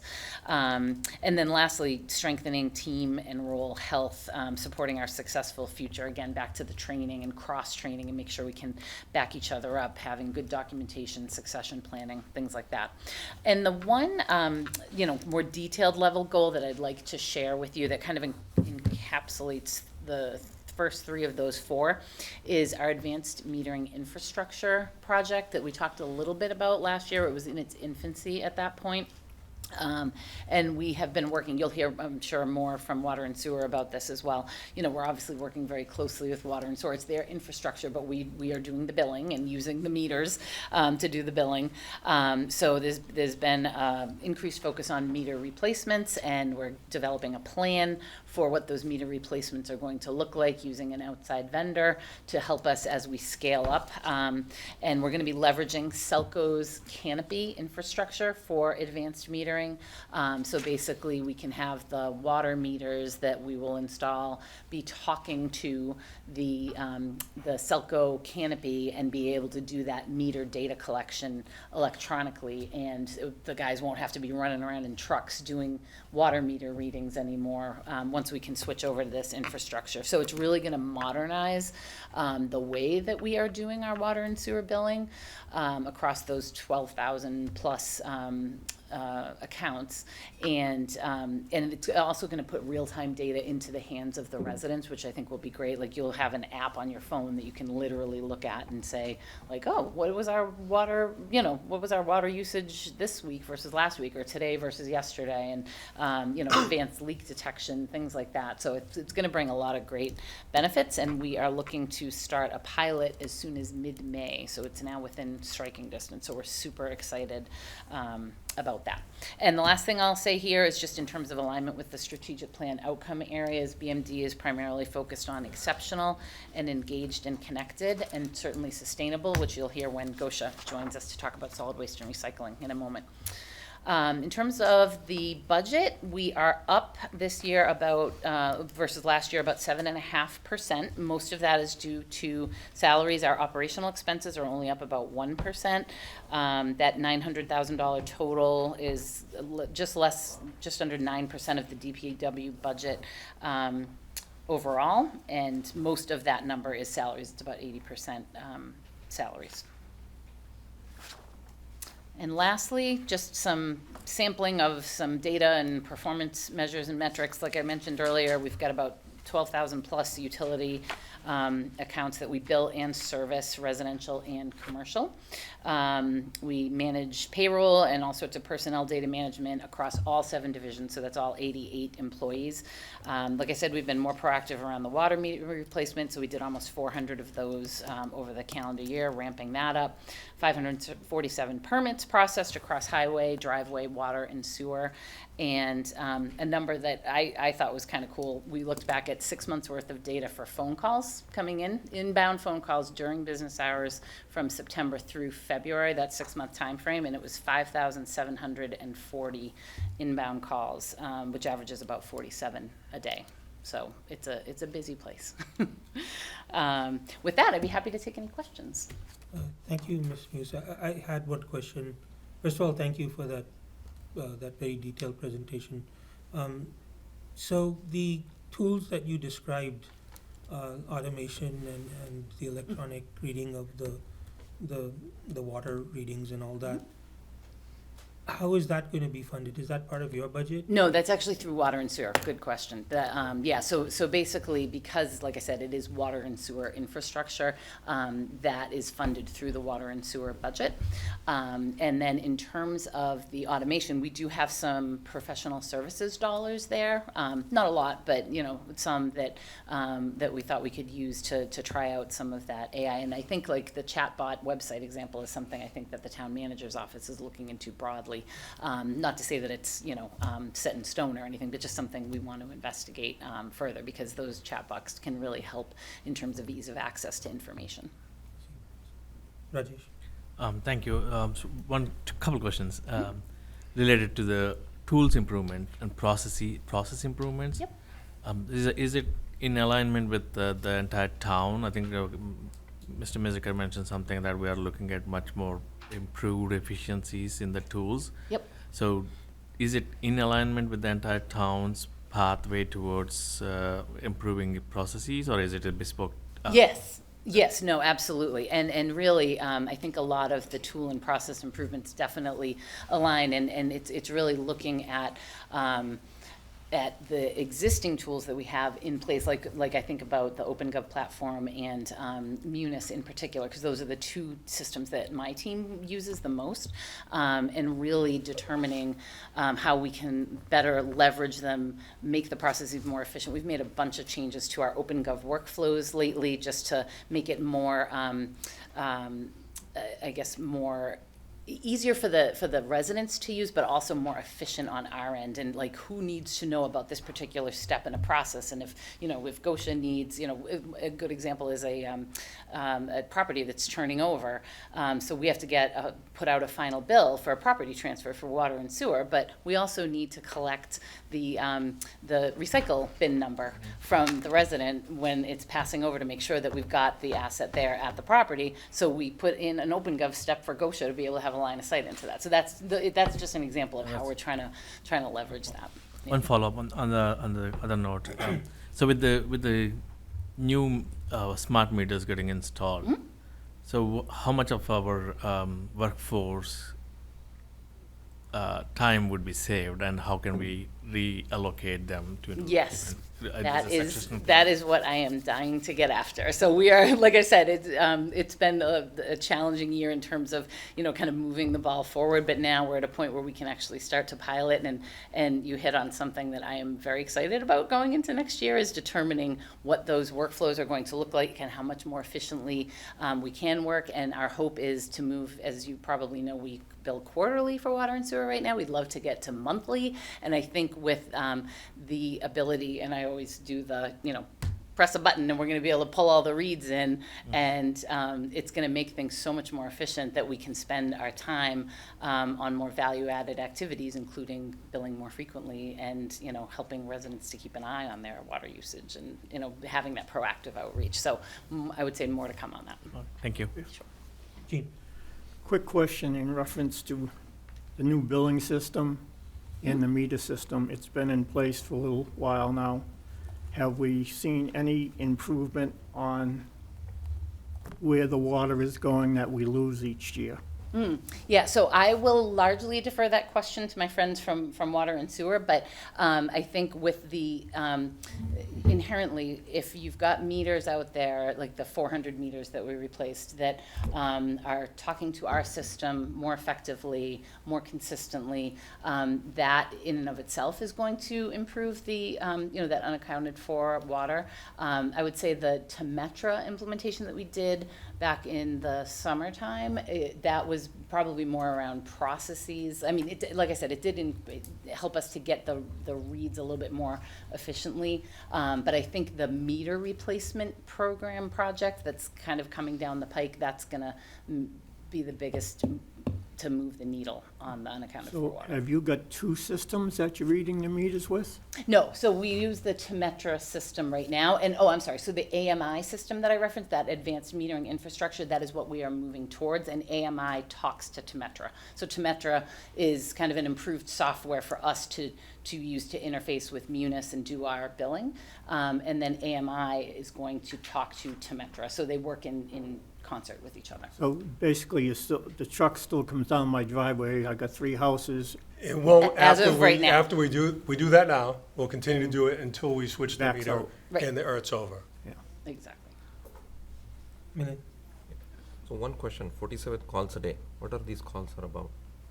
The calls? Yeah, what are these So calls it's that you DPW receive? customer service. So it is Everything. anything from potholes to concerns about the cemetery being maintained to lots and lots and lots of water and sewer bill questions, to trash and recycling. My trash was missed, my recycling was missed.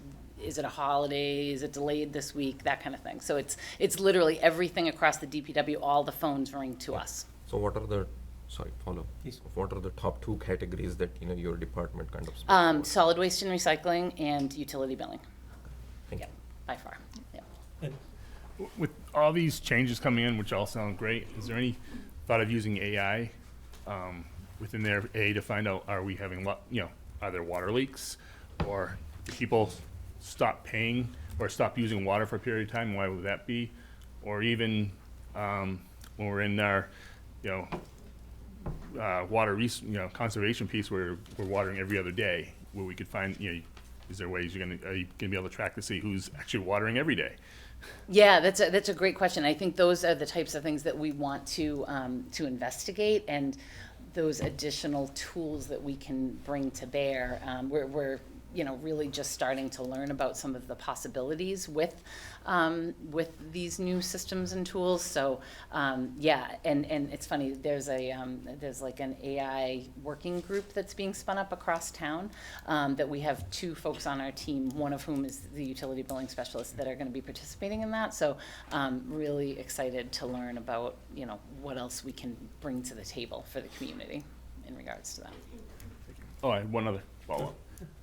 Based on the call center activity, do you keep stats on, there's certain individuals calling a lot, maybe a certain person every week is saying, when's my trash pickup? And then we can use that to sort of look at those issues. If there's certain, streets that are making a lot of complaints on trash, maybe we need to go back to the vendor and say what's going on. Yeah, absolutely. Yeah, and I wouldn't say necessarily formally tracking those where I could, hand you a report of those, but we absolutely anecdotally capture that stuff, and Gosha's fantastic about working with the vendor. She has her eye on every single one of those calls and balls that are coming in through the different mediums, and working with the vendor to proactively identify that stuff. And the other thing that we try to always think about is, like, what are we hearing a lot about? And this is where our customer service folks come in great. Like, what are you hearing a lot about, and what do we need to have better proactive outreach to the community about? So we can send out a news flash about something if we are hearing a lot, like, okay, that means to us that we're not doing a good enough job communicating proactively to let folks know. If we're getting a lot of phone calls, then it's like, nope, we can do a better job with outreach. And when you get calls in, are you tracking the number that calls in to see if they're actually on one of our list alerts or whatever? So that if they're not, you can reach out to have them sign up. We have Zoom for the phone system, so I don't think it Yeah. cross-references with Code Red. No, that would be Civic really Plus. cool Yeah, I'm if just we thinking, could do you know. that. Yeah, because that often, honestly, is a speaking point. Like, if somebody is calling with a, hey, is the trash delayed? We will try to take that opportunity to ask them, like, by the way, are you signed up for Code Red? Are you signed up for notifications, news flashes? Just to remind people that there is an easier way to get that information kind of put right in their hands. And one last thing, I promise. Is there a way we could report on, like, you have a large number of trash complaints in one area? Is there ways just to let so the town knows that we know what's going on, and we can address it? That's the thing I see on Yep. our public Facebook, community Facebook, is there's so many complaints about trash. Yep. I'm not sure how many are legitimate complaints and how many are someone woke up on the wrong side of the bed that day and their barrel was off by 2 inches and they're complaining. But I think it'd be good to let the community know that you're listening, you're working on it, and we're letting the vendor know. Yeah. I haven't had any real trash problems in 30 years in this Yeah. community, so I'm probably on the lucky side. I know. I am the same way. I have had great luck with our vendors over the years. But no, that's a great point, and I think that's something that we can definitely consider how we can better do that, so it's easier to report that out. Like I said, anecdotally, Gosha's got her eye on every single one of those that are coming in. But, like, it would just be interesting to see the themes, more captured better. Yeah. Thank you. Yep. Any other questions? Milind? I'll just extend what Dennis was saying. Maybe it will be good to publish. Taylor Galusha does a great job of sending the newsletter, and these kind of things. If you include, awesome. Yeah. Just a Yeah. suggestion. Yeah. Great. Thank you. Any other questions from the committee? If not, I open up to the public. Any questions for Ms. Muse? If not, thank you, Christina. You wanna Thank stay you. up here Yeah, with I'll her? stay with Gosha. All right, Yep. I'll So sit we back. will now move on to solid waste and recycling, page 183. God, no, I'll sit back.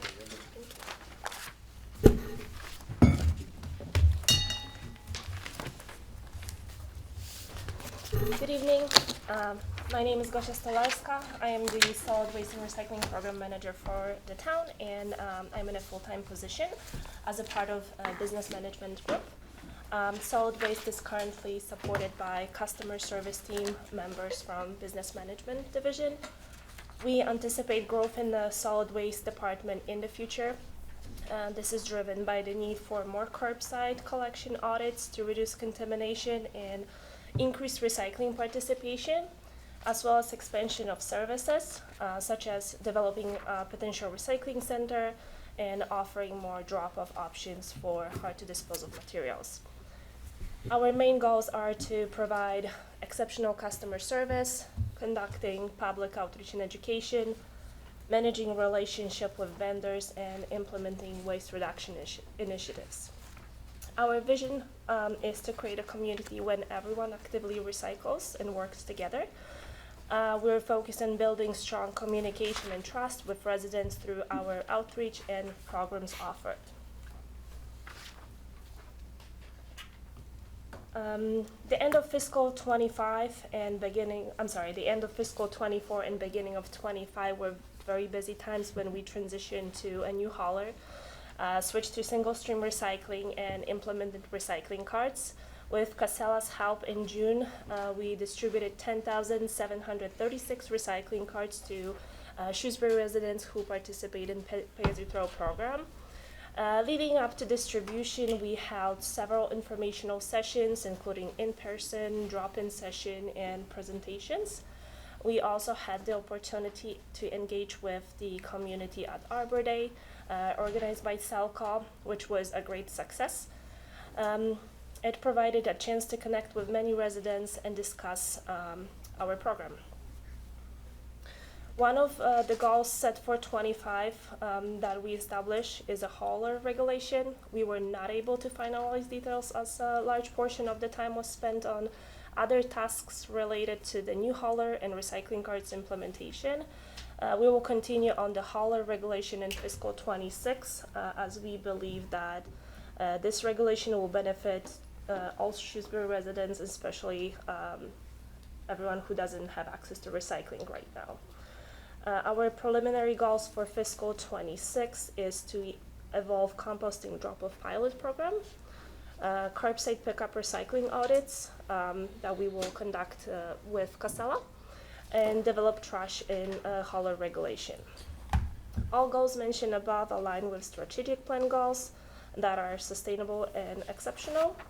We are focusing on sustainability, waste and recycling management, as well as the impact they have on the environment. The goals we'll set will help us stay engaged and connected with our residents. We do not anticipate any shortfalls for fiscal 25. If it comes to the revenue, we are projecting around 1.8 million in revenue for fiscal 26.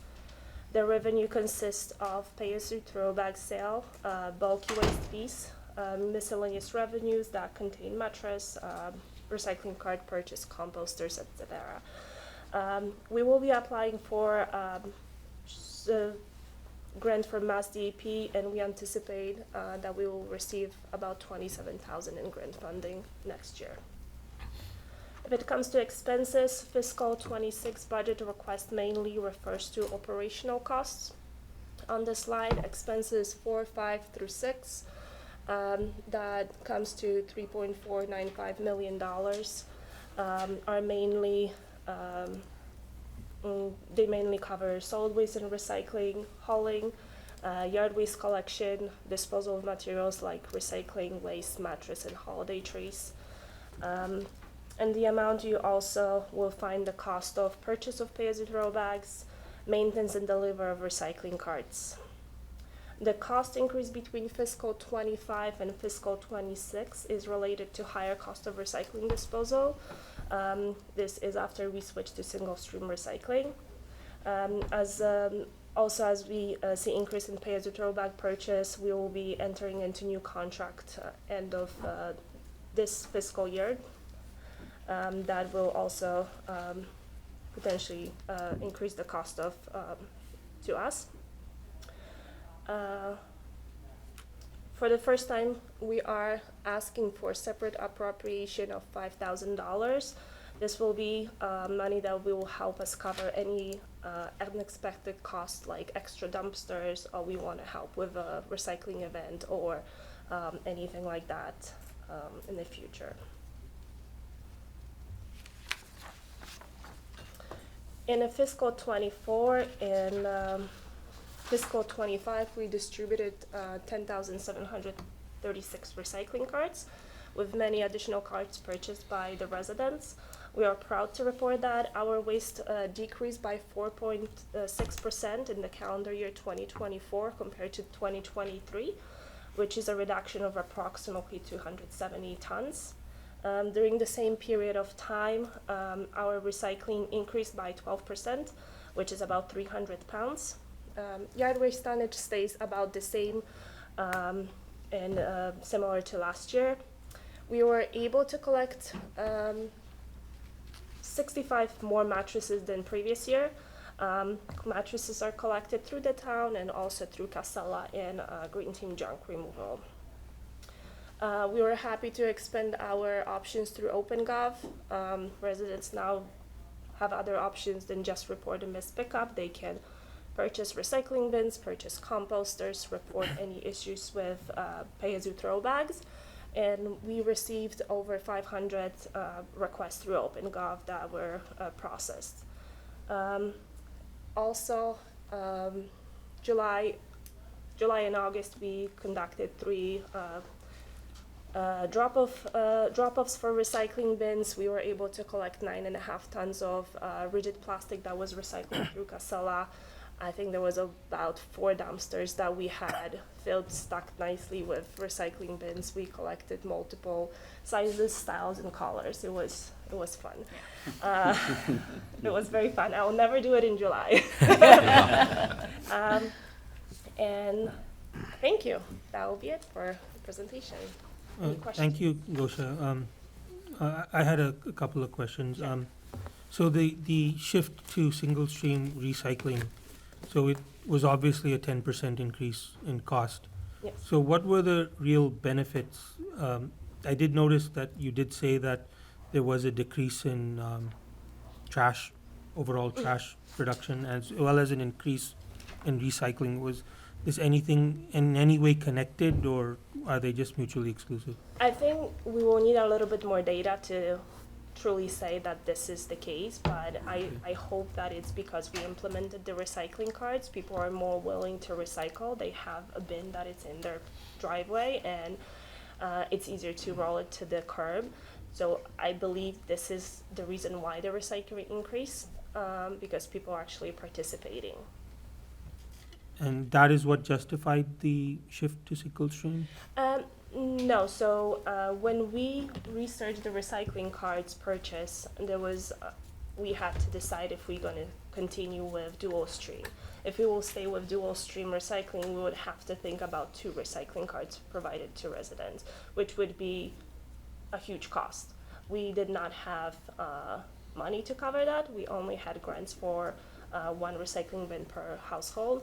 And we've heard from many residents in the past that before Waste Management was providing services, there was single stream recycling, and residents were happier when that was happening. So that was part of the decision. Yeah, and my recollection was that we were kind of an outlier relative to dual stream, like that the kind of industry standard is really single stream. So that was another driver. Gee. 2 quick questions. Has Casella got all their new trucks on board now? We will be meeting with Casella on Monday. They're supposed to have 2 trucks this month. On March 9th, they told me that 1 truck was coming from Canada, so it's supposed to be here last week. And the second one was coming a week after. I will have the sure update on Monday, but we should have 2 trucks in town. But up until now, the single truck is picking up the rubbish, another truck comes behind it, picks up the recycling. Yes. I think it's very inefficient. Yes. One other question. The town barn cycle of cardboard, that container's not there all the time. Why? So the container for the winter operation was moved from its original location. It's usually when you enter through the gate, it's on your left. But for winter operations, Oh, no, it's been on the right. I know where it is, Okay. but it's not there. Okay, Empty. it is emptied on Tuesdays and Thursdays, so I don't know if that's the time frame when you might have been over there. They take that dumpster and they bring it to the disposal site, so there is a time when the dumpster is not there. They don't bring an empty one when they No. come? There's only one dumpster that we have, and they haul that dumpster to the facility. When it's empty, they bring it back. So we own the dumpster? No, it's a Casella's dumpster. Thank you. So one quick question on the, so we had 10,000 recycling bins. Yes. So assuming that's 10,000 households, can we assume that 10,000 households? Yes, so originally when we started distribution of the cards, we thought that we have 10,200 households serviced by As You Throw Back program. And as we were delivering cards, the calls were coming and there was more residents claiming that they're using the service. So yes, we are servicing 10,736 households for curbside pickup. My question is, so all of these households are also using pay like bags? Yes. So they're all using both bags and also for the Yes. cards? Okay, thank you. Dennis? Couple quick questions. One is, you said there was higher recycle contamination. What's that costing the town?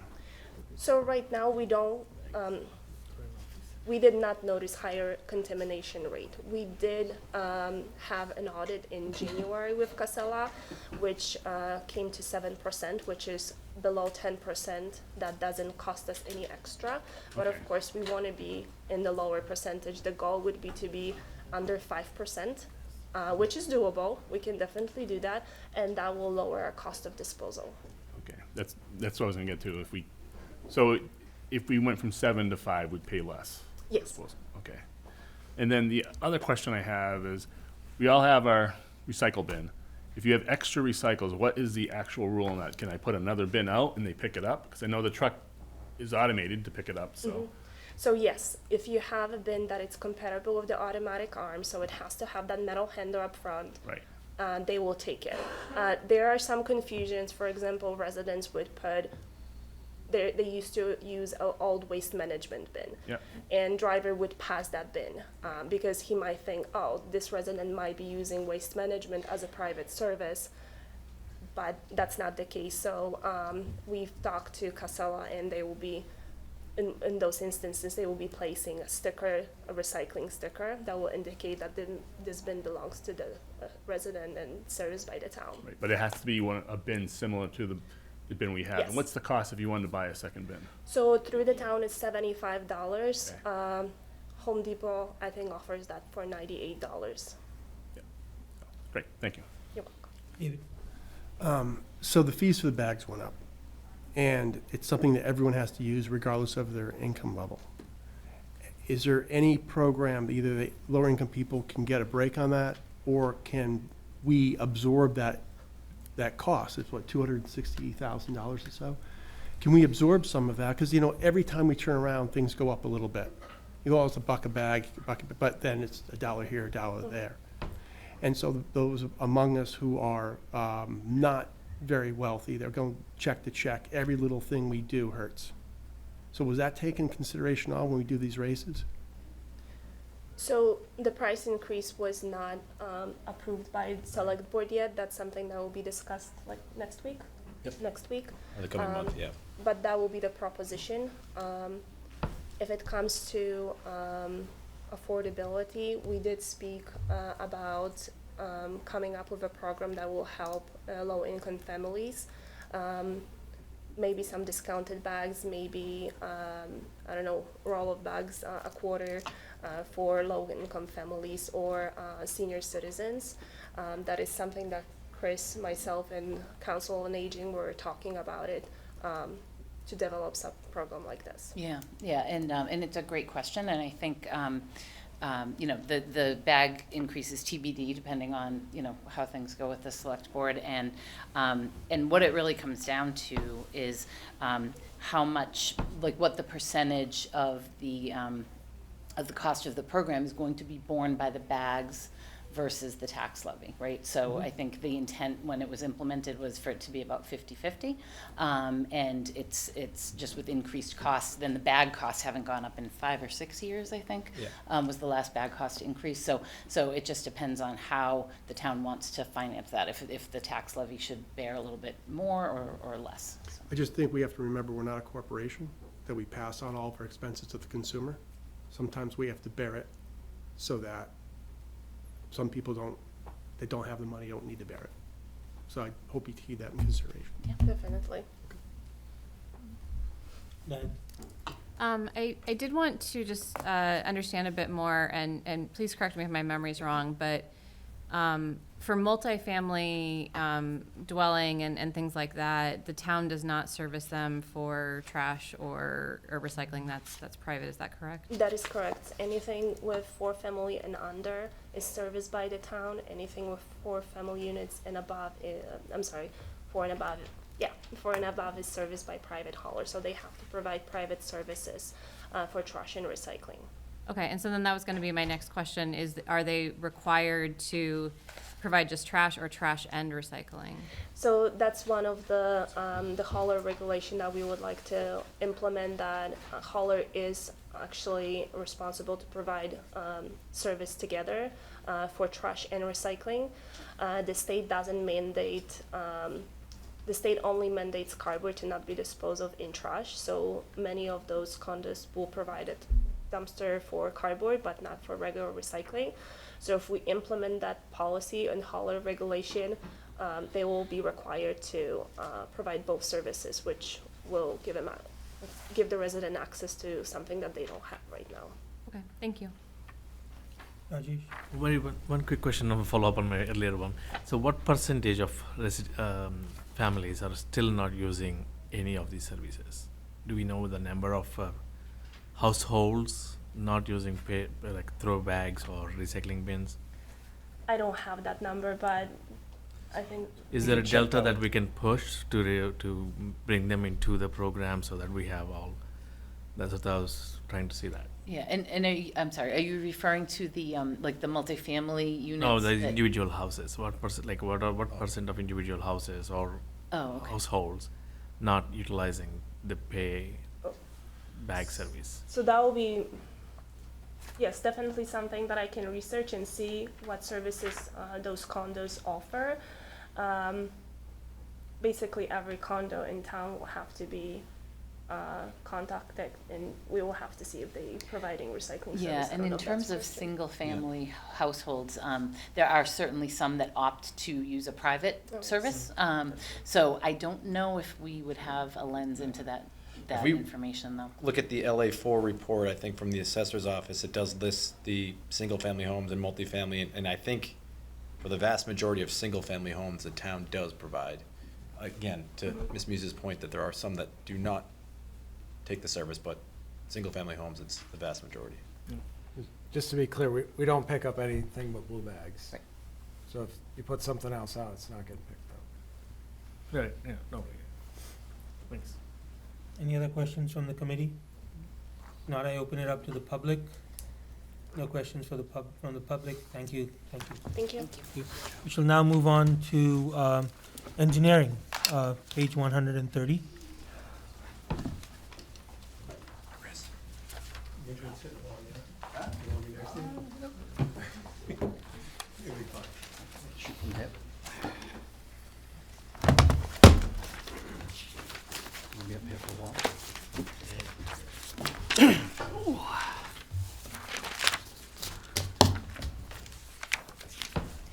Good evening, everyone. I'm Andy Truman. I'm your town engineer. I'm also the Engineering and Conservation Division Manager.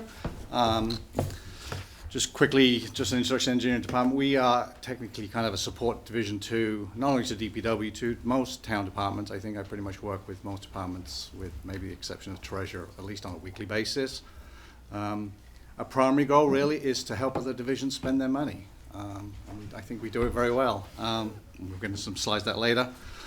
We do most of the in-house design, bidding, estimating, overseeing of most of them small and medium capital projects for water and sewer, highway, Parks and Recreation, we've done projects for school, we've done some projects for Council on Aging. So whenever we can, we do it in-house. The engineering division also owns and maintains the town GIS system. Hopefully, it's out there both for the staff side and the resident side. There's a lot of information on there about your individual parcel. The long-term goal is we'll have a lot more information in that, but it's a process that we are developing. But one of the things that we do use the GIS data for is for making data-driven decisions. And it goes back to Gene's question about pavement management. We just recently completed our second drive-through of the town, essentially like Google View, but we are allowed to pull a lot of data out of it. So what we've done is we've taken that information and a similar driveway that we did in 2020, and we've extracted pavement information. So now we have data on what the PCI is for the roads, and as Tim alluded to, we've gone down in the last 5 years. But now we have that data, we're now looking at some software programs that can help us start doing some of those forecasting and saying, how much money do we have to put in to keep it status quo, or where we want to be in 20 years? So hopefully, in the next few months, we'll have a better idea for that. And I certainly don't want to steal too much of Nick's thunder on, the plans for that money. We're generally the keepers of records for most water and sewer utilities. So if a contractor is looking to do a project, they will typically reach out to engineering department. We'll give them whatever plans we have. Homeowners, developers coming in a vacant parcel. We keep most of those records. A lot of it, thankfully, is now electronic, but we still do have some old school paper copies. The long-term vision for the department really is we at least do a lot more stuff in-house. I think we're getting to the point now where we have the ability to do in-house. What that does is it takes those soft costs away that would typically be paid to a consultant to do a design project. If we do it in-house, that money can be spent on the project as opposed to going on a profit loss sheet for some consultant. That would also give the junior engineers an opportunity to do some variety projects. Right now, it's somewhat limited with water mains, roadways, but what I'd like to do is get them to do some bigger projects, because ultimately, all of them will want to get their professional engineer's exam, and one of the things they need to do is have a portfolio of all the work that they've done over the years. So long-term, I would love to be able to do more stuff in-house. I think we have the staff and the resources. I think the talent is coming along. Just going quickly on to my goals. Last year's goal, one of the big ones, because we do a lot of bidding, is we historically would grab the last project we did and just change the title on it. And what we were finding with that is, as you would be surprised, a lot of errors and omissions and stuff that should have been fixed that wasn't. So one of the goals we set last year was to set up a master contract. So we've taken all our contracts from the last 4 or 5 years, pulled out all the relevant sections, put them all into one document, basically took an opportunity to go QA, QC that whole thing, looking at certain things like we probably haven't checked our insurance requirements in goodness knows how many years, so we work with the town manager's office, like, are these insurance requirements correct? So we now have a good document that we can use for base projects going forward. We've also, one of the other things that I'm working for, we have a new GPS system. We have several GPS units. We purchased a couple, water and sewer purchased a couple, and a GRS manager has been working with the field crew guys to basically show them how to use the equipment and how to put it on a tablet. So now we can do, if they're doing the water main construction, we can do the survey in the field in real time. And it's not only is the data there electronically, it literally pops up in GIS in real time. So there's no more of these pieces of paper floating around with tie cards that get lost and we have no record of it. So those are the 2 goals from last year, and we've completed those. Preliminary goals for this year is to continue down the technology enhancements. We still have a lot of old plans down in the library, the old water and sewer plans. A lot of them are drawn on linen. If you like old drawings, it's kind of interesting. So we're in the process of getting those digitized and transferred into the GIS program. We have what we would call our street folders. So every street in town literally has a physical folder in the engineering department that has a multitude of records. It could be when the street was created, any sewer liens, pretty much anything would get thrown in there, but literally would just be thrown in there. So what we're trying to look for is to take that information, process it, go through it, sort it out, and get it scanned, because there is a lot of very interesting information when we still go in there and use a lot. So that's one of the goals, is to get that, what we call our legacy street folders, cleaned up and incorporate that onto the GIS system. Engineering is part of the traffic committee. We meet with the police department once a month. And obviously, as you can imagine, we get a lot of requests for speed studies. We find that sometimes the requests can come into the town manager's office, they come to the PD, sometimes they come to engineering, sometimes highway gets them. So one of the things I'm looking to do next year is to take those speed studies and again, put them into the GIS system. So if someone calls the town manager's office, they can just go in there and click it. They don't have to pass it on to engineering or someone else to find it. That being said, PD is currently looking at a different system, so that goal may get changed depending on if they go with the new software system. Quickly on the budget. Oh, sorry, I missed my last building, the standard operating procedures. Again, as the department has grown, I'm finding now that we know I have 2 junior engineers, senior engineer, field crew, and what I'm finding now is I had to jump into a project the other week, and I'm finding that stuff is not where I would expect to find it. So I'm like, well, I'm going to set up some standard operating procedures. So when someone sets up a project, they know how to set up a project. When we're going out to bid, this is what we do. When we're in construction, this is what we do. So one of the big goals is to set up the SOPs for the engineering staff so that we can, work on the projects more efficiently, and anybody can pick up anyone's project without, trying to figure out what's going on where. So. Jumping to budget. Budget is pretty much level funded this year. The only real big difference is we currently have a house doctor for our land surveying purposes. Our professional land surveyor retired many years ago, 5 years ago, and we found it was more efficient to have a house doctor on call. It's typically a $50,000 a year budget, but we will be rebidding that this year, so technically it's a 2-year contract, so we will be asking for $100,000. So that line, that's probably the biggest jump in the line item. We historically spend about $36,000 a year on this house doctor. So one of the things we've changed this year, we put it into a 10 account so that we can roll over the money as opposed to having it going back into the general fund. And that is pretty much level funding. It's mostly staff, as I like to say. We spend other people's money, so it's pretty easy for us. Thank you, Mr. Truman. Are you done? Well, just quickly, capital. We have our typical $250,000 a year that we ask for our public ways and improvements. It's kind of a slush fund for bigger future projects. If we ever decided to do a traffic improvement project through Mass DOT, like we did Main Street probably about 7 years ago, that was done through a TIP project. Typically on those projects, the town has to match 20% for either the design cost or the construction cost. We also use it for small engineering projects. One of the projects, I'll get into it a little bit, is the Green Street, South Street Connector Road. We got a grant for that, but we still need some more money to do the design, so typically we would take that money out of that account, and we also try and use it for sidewalks wherever we can. I know that's a big request that we've been getting a lot since COVID.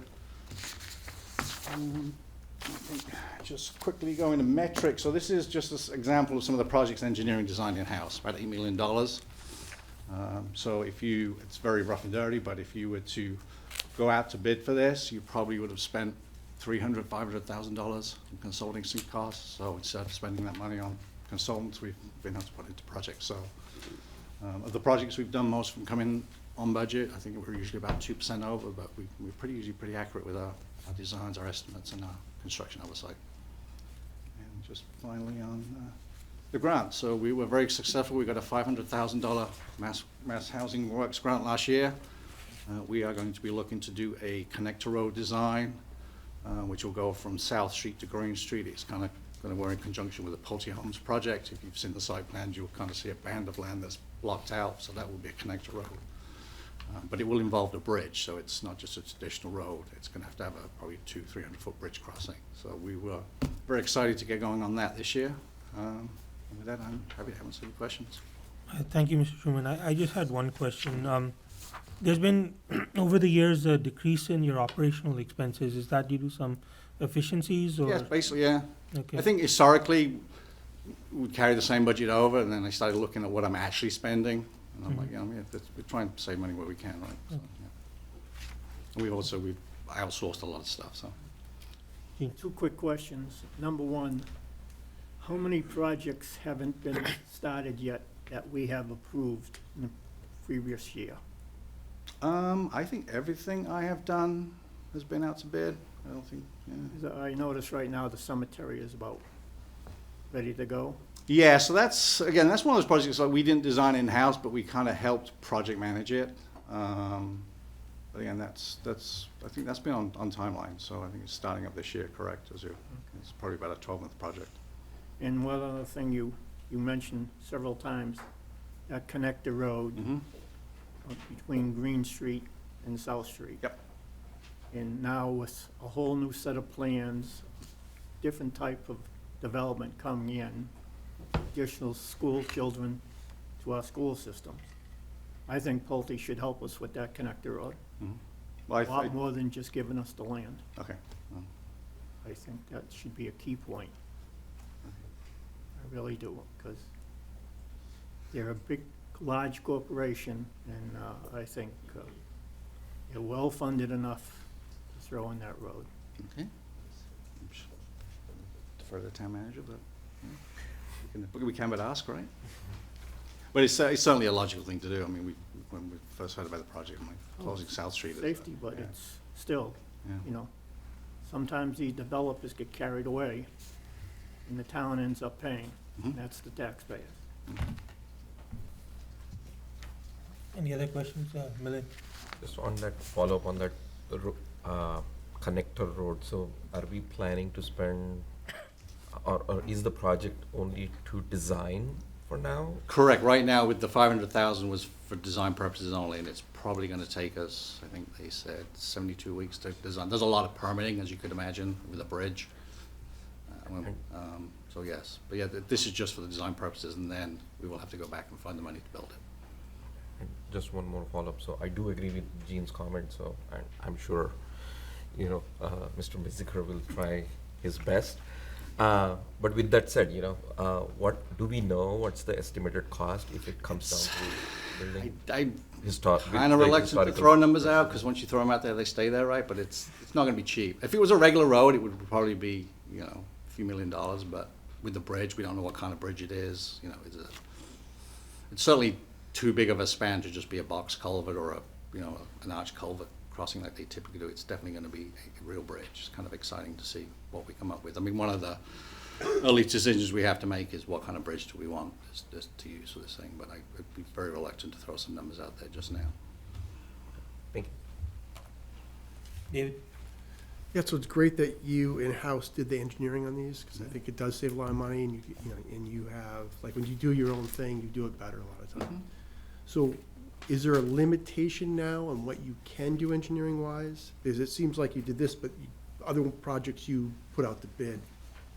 Yeah, so there are certain things like for instance, a sewer force main pump station. We wouldn't have the technical abilities to do that, but you know, I mean, for instance, you know, I mean, anything involved like simple land projects like parking and drainage and that kind of thing, we can certainly do those. But anything that involves like pump stations or any kind of design like that, no. I mean, like if you like the Winnegan parking lot, that was a good one.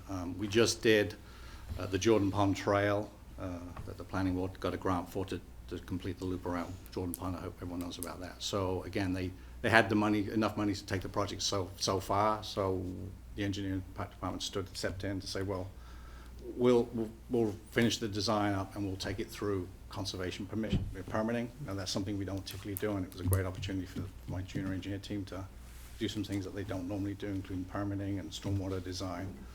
Because that's one of the limitations that engineers and municipalities have when they come to the PEs. They just don't have that variety of projects. So I'm willing to try anything, but I know we have some limitations. So is there projects that you gave up that you might have been able to do with more engineers, or are you sort of right where you need to be? I mean, right now, the way I would say the team is staffed perfectly. Unfortunately, we just lost our senior engineer last week, but I've got the team to a point where I'm like, we're good for a few years, project-wise. It's just getting the opportunity to maybe have a chance to do it rather than just automatically going out and getting a quote from a consultant to do it. I mean, the cemetery project, could we have done some of that? Maybe. I mean, there's certain things I don't know about gravestones, but we can certainly outsource some things. But like a parking lot design or something like that, that's something engineering is certainly more than capable of doing. Thank you. Any other questions from the committee? I open it up to the public for the engineering department. If not, thank you, Mr. Truman. I believe we're going to continue with you. Here for a while, so. Yes. we can go with the Conservation Commission, page Yes, 1. so engineering and conservation, so the Conservation Commission is under the purview of engineering. It's unusual, usually conservation is under planning, or it's usually a department of its own, but I think it works very well. I think our conservation agent appreciates having engineers there to bounce ideas off. But essentially, the biggest thing we did it was really 2022, or 23, sorry, is we got the wetland bylaw approved at town meeting. And then we also got the wetland rules and regulations approved basically in the fall of 2023. So since then, we've been collecting, as part of that, we introduced some additional fees. Prior to that, we would get very little fees from the state. We would typically get half the value. The state fee, we get half of that, and it's for a residential home, maybe $50. I mean, it wasn't really enough to even cover the administrative costs. So we did introduce some fees with the bylaw, not excessive, but we've been generating probably about $3,600 a year on average over the last 2 years, just looking back quickly. It's not a lot of money, but it is helping us to do some public outreach. Two key things that we did, we have a lot of issues with beavers. So what we looked at this year was we hired what they call a beaver deceiver, and it's basically an implement they put around the dam, so the beavers can stay. We don't have to breach the dam, but we can breach the dam, but the beavers don't realize we breached it because the water passes them. So we used the money for that. We were about to use the money. We've had a couple of issues with contractors drawing water out of Newton Pond for irrigation purposes or well drilling. They just pull a hose in the thing and start pumping water out, which is not what we want. It's in violation of the Wetlands Protection Act, and as well as a number of issues with bringing in invasive species. So we will be working on some signage for that, some public outreach signs saying, you can't withdraw water. That was really the two things for FY25. 26, one of the big things we're looking at is we do know we own a lot of conservation land in town, especially now we have the GIS system, but trying to figure out whether it's deeded to conservation, deeded to the Conservation Commission, whether it's just kind of deeded to open land. So we're going to kind of do an inventory of town land and what we own and figure out what we own, what we can do with it. Maybe look at working with some of the land trusts, like the Worcester Greater Land Trust, to set up some restrictions on these lands, and then really, coming up with some land use policies. One of the things we did last year is we put some signage down at Flint Pond. There was a lot of issues with people partying down there, and it is technically, we found out, conservation land, so we put some signs about this is what you can and can't do, jet boats, that kind of thing. So having that extra money, it's not a lot, but it does help us do some of these little smaller public outreach issues that we have. Budget-wise, there's really just one minor change. We are a member of the Massachusetts Association of Conservation Commissioners, and we found out last year that our annual dues only included the Conservation Commission members. They didn't include any of the staff, and they do offer a lot of courses and valuable insights and feedback. So I've increased the funding to including some staff in this year's subscription fee. So that's really the only significant increase in fee. The other one is typically the money that we contribute to the Lake and Segment Commission for invasive species treatments. Other than that, it's not a big one. So happy to answer any questions. Any questions from the committee on conservation? If not, I open it up to the public. No questions from the public. We can go to stormwater. Enterprise. So stormwater, as I think most of you know, we're an MS4 community. We are currently in year 7 of the 15-year permit. The permit is still technically under review. A lot of the watersheds appealed it a few years ago, so it was in litigation for a while. The EPA finally issued their current version in January for further comment. So we're currently reviewing that, working with the watersheds groups and the coalitions to come up with comments and feedbacks. So we're kind of working under this permit without knowing what this permit finally looks like. But we're still in good standing, I think, thanks to the forethought of a lot of my predecessors as far as getting the stormwater utility set up. We're in good shape compared to a lot of towns. So FY25 accomplishments this year, one of the programs that we have to do for the stormwater is clean our catch basins. So we do half of it. Nick Repecta's crew does half of it. And then we sub out the rest to a contractor, and we had a utility cloud program that we were using to just track how much material came out, the depth, a lot of it for reporting purposes. We were originally paying about $12,000 a year for this utility cloud software. We managed to migrate it onto our GIS program with help from our GIS program manager, so it's now through a GIS, so we did complete that this year. Last year, you'll probably remember we had a fairly big jump in our budget. We had hired Western and Sampson to map our drainage system. We unfortunately did not have good records of it. That was originally just over $1 million project, and they assumed a 2-year project, but I'm happy to say we are 90% complete, and based on the latest billing, we're about $350,000 into this. So there's quite a significant savings on that mapping. But the big thing is that we've got the data a year earlier than we were expecting it. And then again, last year we did the regenerative air sweeper again that helps us meet our MS4 permit that, according to Joel, should be coming next month. That will again will help us with the street sweeping. Budget-wise, so it's a significant change from last year, but mostly because we had added some funds last year for to cover that MS4 Western Sampson mapping and to pay for the regenerative area. So looking at the current account residuals, I didn't really need that much this year. So really, other than salaries and our typical operating costs, the only real capital projects we're doing is our typical. We usually spend about $500,000 updating drainage as we do the Chapter 90 roadwork improvements, and then we also do. The town owns about 129 stormwater basins. We maintain about 12 of those every year, so that's usually about a $400,000 process for them to go in there and basically dig them out and put them back. Got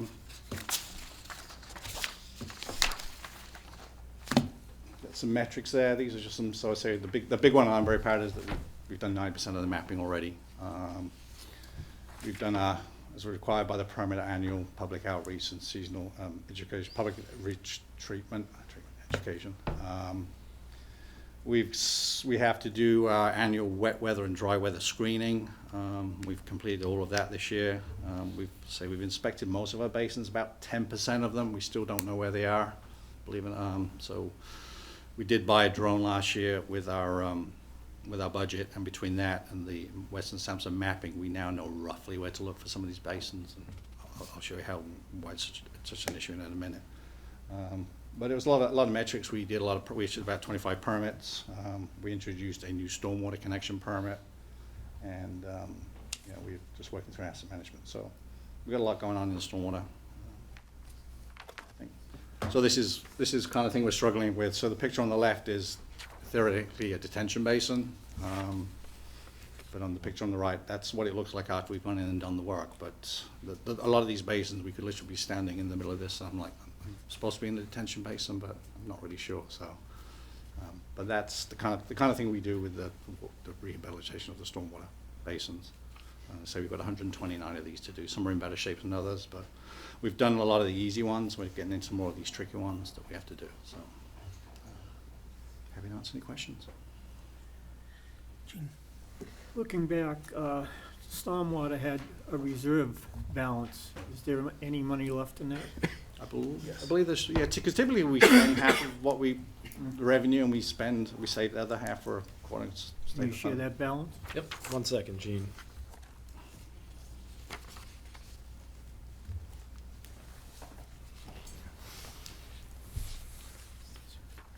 We got it. You got it? Got it. Okay. It's about 1.2 million. Thank you. I shouldn't say we, Alex got it. So Alex gets the point. Mm-hmm. He's way ahead of us. So I will say one of the things now that we have the stormwater mapping done, we are going to go back and revisit our lake phosphorus control plan, which is basically what we need to do to meet the EPA, and that will give us a better idea of what we've got to do in the next 8 years to meet this permit. So we may or may not be revisiting the stormwater utility fees in the next coming 12 months, just as an FYI. So that's come up a couple times. About how much do you think that's going to cost to get us into compliance? Well, the initial estimates were 60 to 80 million. It's come down. The last one we did last year was 18 to 30. The issue is we don't know what we're getting credit for from the EPA, right? So if we get street sweeping, the amount of street sweeping credit that we hope, we feel like we can meet most of our compliance just through street sweeping and retrofits. But until the EPA says, you know, this is what you get credit for, it's somewhat of a moving target. I think it's only going to go down. It's certainly not going to go up, I think, as we refine this model. Yeah, question. And what's the leading contributor to that problem? Phosphorus. Beautiful green lawns, too much phosphorus, right? People love their green lawns and putting phosphorus down. Phosphorus is the big one. So it's in leaves, it's in lawn clippings, it's washes off of people's gardens. It's definitely in fertilizer. It's for the most part fertilizer, but a lot of it is retained in leaves. So there's a lot of advantage in the street sweeping program that we do for leaves. I'm just wondering if, you know, the town's going to do anything, at least for town-owned land, to try to remove those lush green lawns and maybe put something more environmentally friendly. I know as a sidebar, we're working with the planning department because they're currently looking at updating the rules and regulations, and that's kind of one of the things we're looking at is, do we put a limitation on green lawns? I mean, do we try and direct people towards, you know, low, no-grow, low-maintenance lawns and try and get away from the golf course putting greens that people love. But it's easier said to do, right? But yeah. And the watering doesn't help when we have water. The water, yeah. But it usually comes down to, people putting fertilizer down and just not really following the directions or doing it too much. And then it just washes off down the drain and into the lakes. And one last follow-up. Do we have an idea of, you know, I guess you said there's $20 million to fix this problem, but it's expensive to this town when people are not following directions on fertilizer, et cetera. Well, the EPA has already kind of figured out roughly how much we need to remove. So the problem's already there. Certainly a lot of it's education, but some of it's the water. It's already in the water, so we've got to treat the water. We've got to treat the stormwater. I mean, one of the simple things that we would like to do is there is a manufacturer who makes an insert that you can put into catch basins, and it's got a cartridge in it that filters out phosphorus. Seems it's a $300 piece of equipment. Very low maintenance, but the EPA is not saying yes, you can use that. They're not saying no, but they haven't said yes, you can use this. And that's the kind of thing we're working with the watershed coalitions. It's like, can we get EPA to say yes, you can use this? I think the issue is they don't want to. It's on us to prove that it works as opposed to that it doesn't. But that would be a very simple fix, right? And that and sweep in once a month with a new sweeper, we'd be there. I'm hoping next year I'll have a much better idea for you, but right now it's still somewhat in flux. Any other questions for stormwater? I open it to the public. Not, thank you, Mr. Thank you very much. We have now reached our 10-minute break, so we can reconvene at 8:25.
change in the agenda, so please bear with me. We're going to start with water, page 185.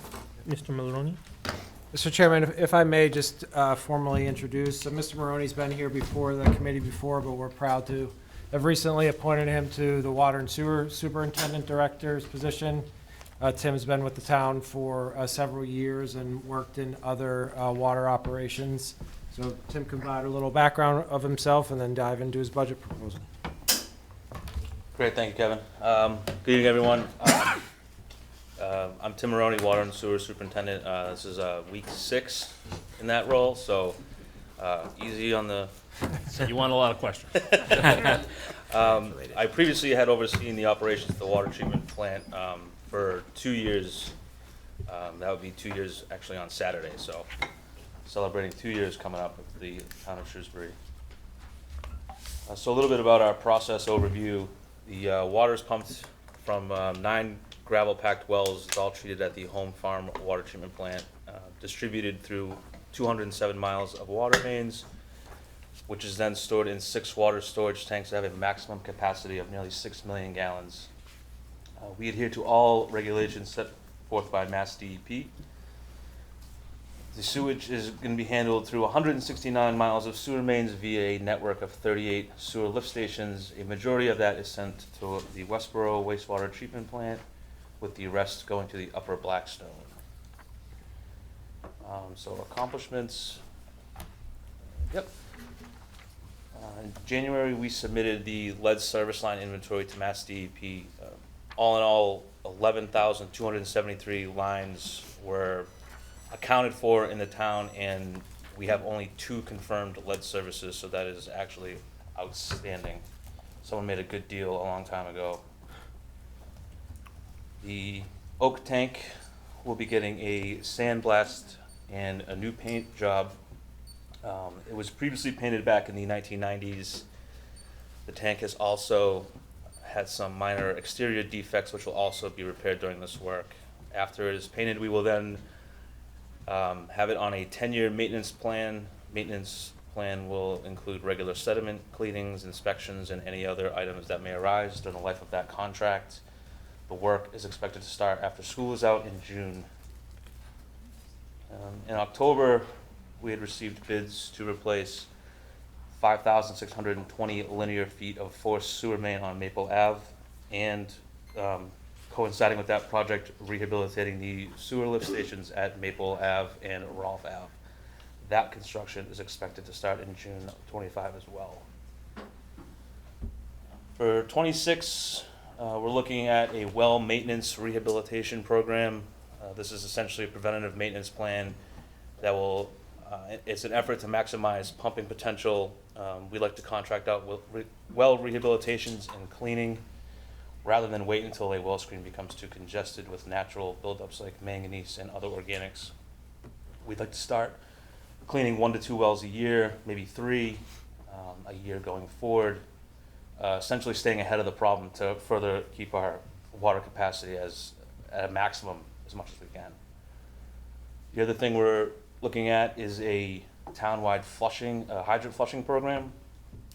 Due to the complexities and size of the distribution system, it's made it difficult to keep it in-house with the current staff we have.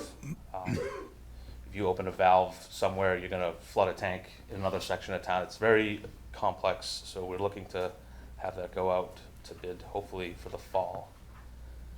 And as Christine from the Business Management Division had mentioned, we are in the midst of procuring contracts for a meter changing program. We're aiming to change out a sizable amount of aging meters and ERTs that either don't work, or the ERTs don't work, meters don't read, or there's an issue in the billing. So as she had stated much more elaborately than I have, we'll be going on the Selco AMI network. And this project will help with the unaccounted for water and increase the revenue for the division. Yep. So last year, we completed year 1 of the inflow and infiltration sewer line work. Year 2 had begun a couple weeks ago. You've probably seen the big trucks up and down Maple Ave this week. This is year 2 of the 12-year cycle. The purpose of these investigations are to locate sources of groundwater entering the sewer system. By removing this extra flow, we will reduce the amount of wastewater that Shrewsbury will send to the Westboro water treatment plant. And some data from the past couple years. The pumping out of the plant has basically been on par with previous years, averaging around 3.5 million gallons. We had a high effluent flow of 4.49 million gallons on July 8th of this past year. The Westboro flows have also maintained a level outflow too. The exception seems to be 2022. I don't know if there was a drought during that. That year was before my time.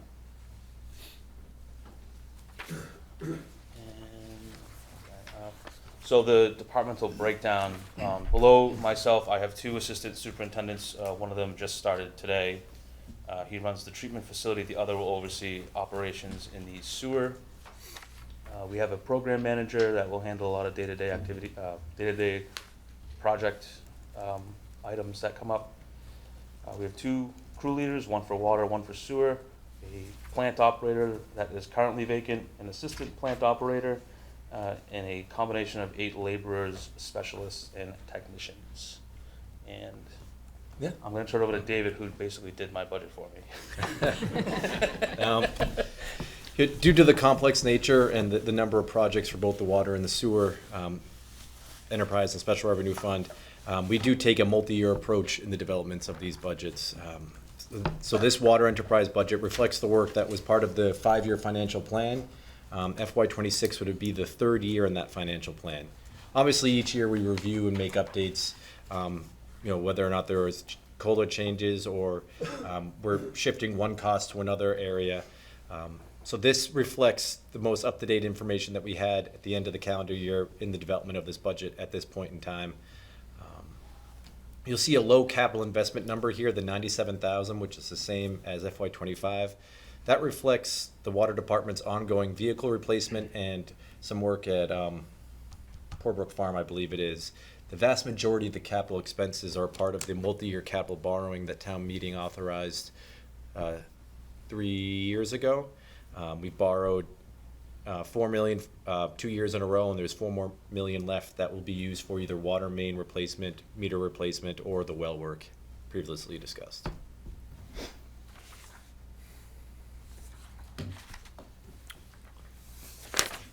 And we can do the same thing with the sewer. Sorry, I'm getting caught up. So the sewer is also, this is actually the 5th year for the sewer financial plan. So we'll be then taking a whole new review at the rates for the sewer department, seeing if the data sets have changed again. But this is a part of a multi-year financial plan.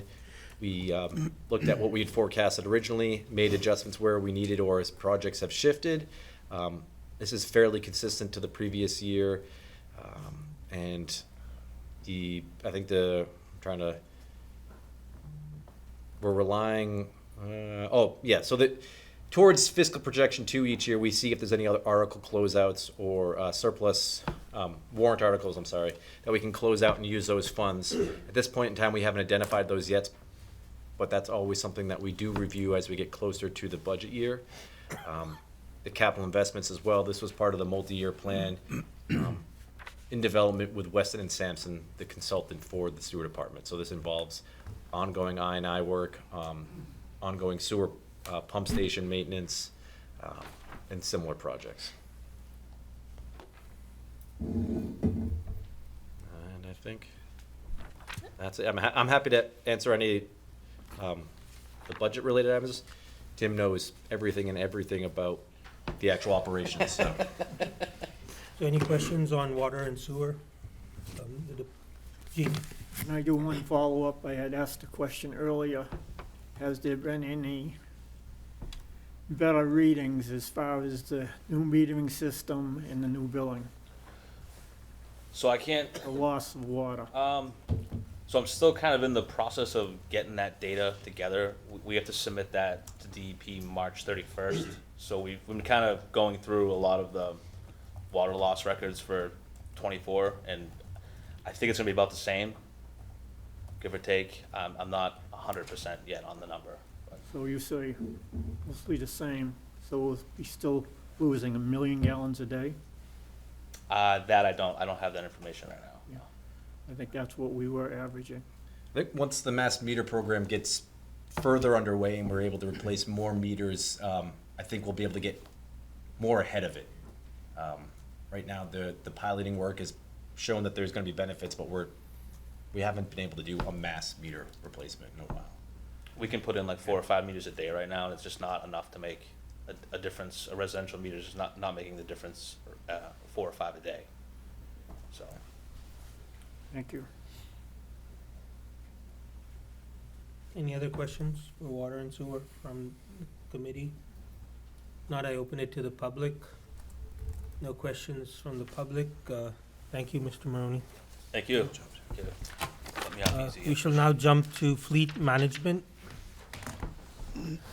Going off the initial agenda.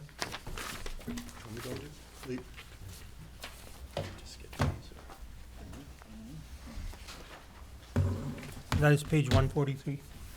That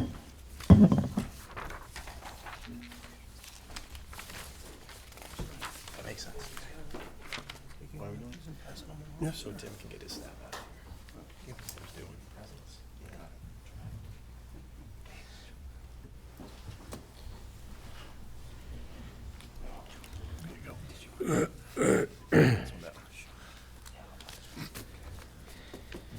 New edition this year. Here we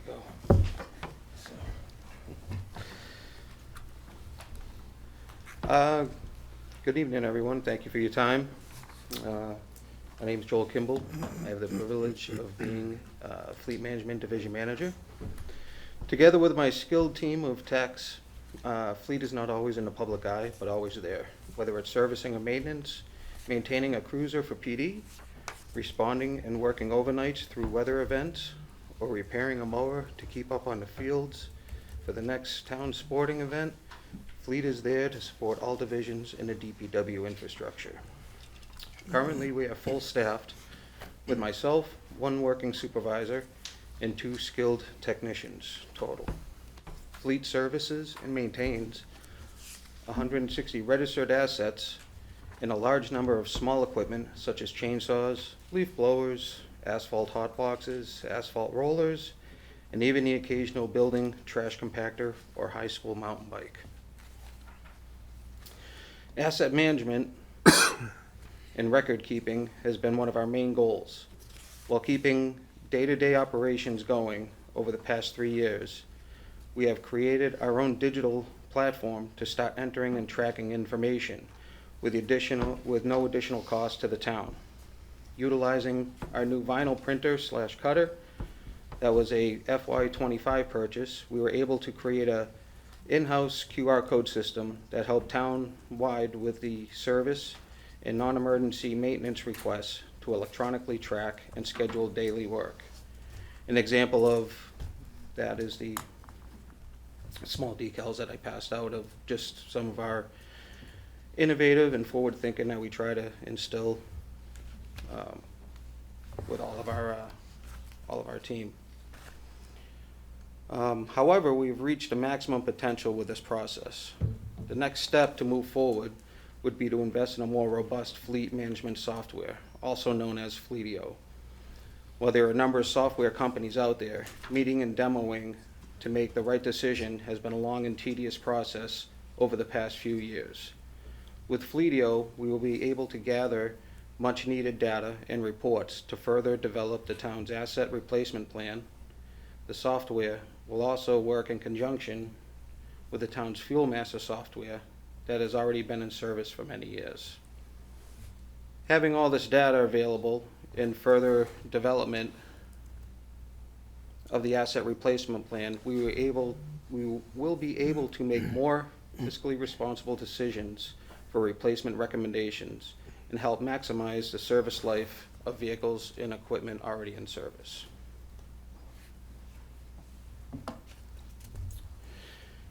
Keeping up with the ever-changing technology, such as EPA requirements, advanced engine control systems and regulations, as well as ever-expanding fleet, An additional skilled technician was requested for FY '26 to assist in keeping up with the workload. Understandably, not all requests can be funded every year. We will continue to do our part to keep up with the demands. With focusing on keeping repairs in-house as much as possible, we have found ourselves needing to send some work out to trusted vendors to assist operations and help provide the high level of service we strive for. An additional tech coincides with Fleet's 3 to 5 year outlook plan to grow with the town and help keep up with these services. The increase to the operational expenses reflects the cost for onboarding the Fleetio software.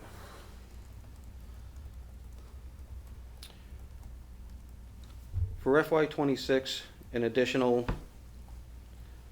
operations vehicle is requested to assist the team with daily operations. Current daily operations consist of 1 pickup for 3 techs to use. Looking at overall usage of the truck and needs, my team feels a different approach than traditional trucks would be a better solution. A pickup with a larger crew cab area and more seating would enhance operations when transporting personnel, when training opportunities arise, along with other needs. The truck requested is also a gas-electric hybrid with an enclosed cap on the rear, which will allow better fuel economy and tools to be stored in a dry locked compartment, but still allow for utilization of the bed for parts, pickup and delivery, and roadside assistance when needed. In addition, a replacement manager's vehicle is requested from the DPW Vehicle Replacement Fund. The smaller gas-electric hybrid vehicle will replace a 12-year-old internal combustion engine truck that has reached the end of its service life. Hybrid vehicles were requested instead of full EVs due to the fact that these vehicles are used in a 24-hour response atmosphere. Attached are a couple of slides that just some of the PEC trainings and operations. On this slide, we can see the upper left-hand corner, techs attending factory authorized training in preparation for the delivery of Stormwater's new regenerative air sweeper that is due in this spring. On the top right, techs are attending factory training for Fisher snowplow operations. Training such as these help prepare the team to respond and keep assets in service and repairs when needed. The lower left-hand corner is the QR code we introduced and placed inside the windshield of assets to make them easily accessible to all. A direct link can also be found to enter a ticket anywhere. These QR codes are not vehicle specific, they're overall to bring them to a general form to fill out, so you can go from one to another. In the lower right-hand corner is the new vac truck for water and sewer that was being put into service, working with Sandwood and ATG in town to ensure after the sale service will be a top priority for such an investment and will promote long service life. On this slide is a few examples of the additions that Fleet has helped to obtain. Top left is a rebody project to an in-service truck that the dump body was beyond repair. With the truck not being ready for replacement, we were able to extend the service life with a new body in-house. Top right is Recreation Department's first vehicle. And bottom left is a new utility body for water and sewer being upfitted. Bottom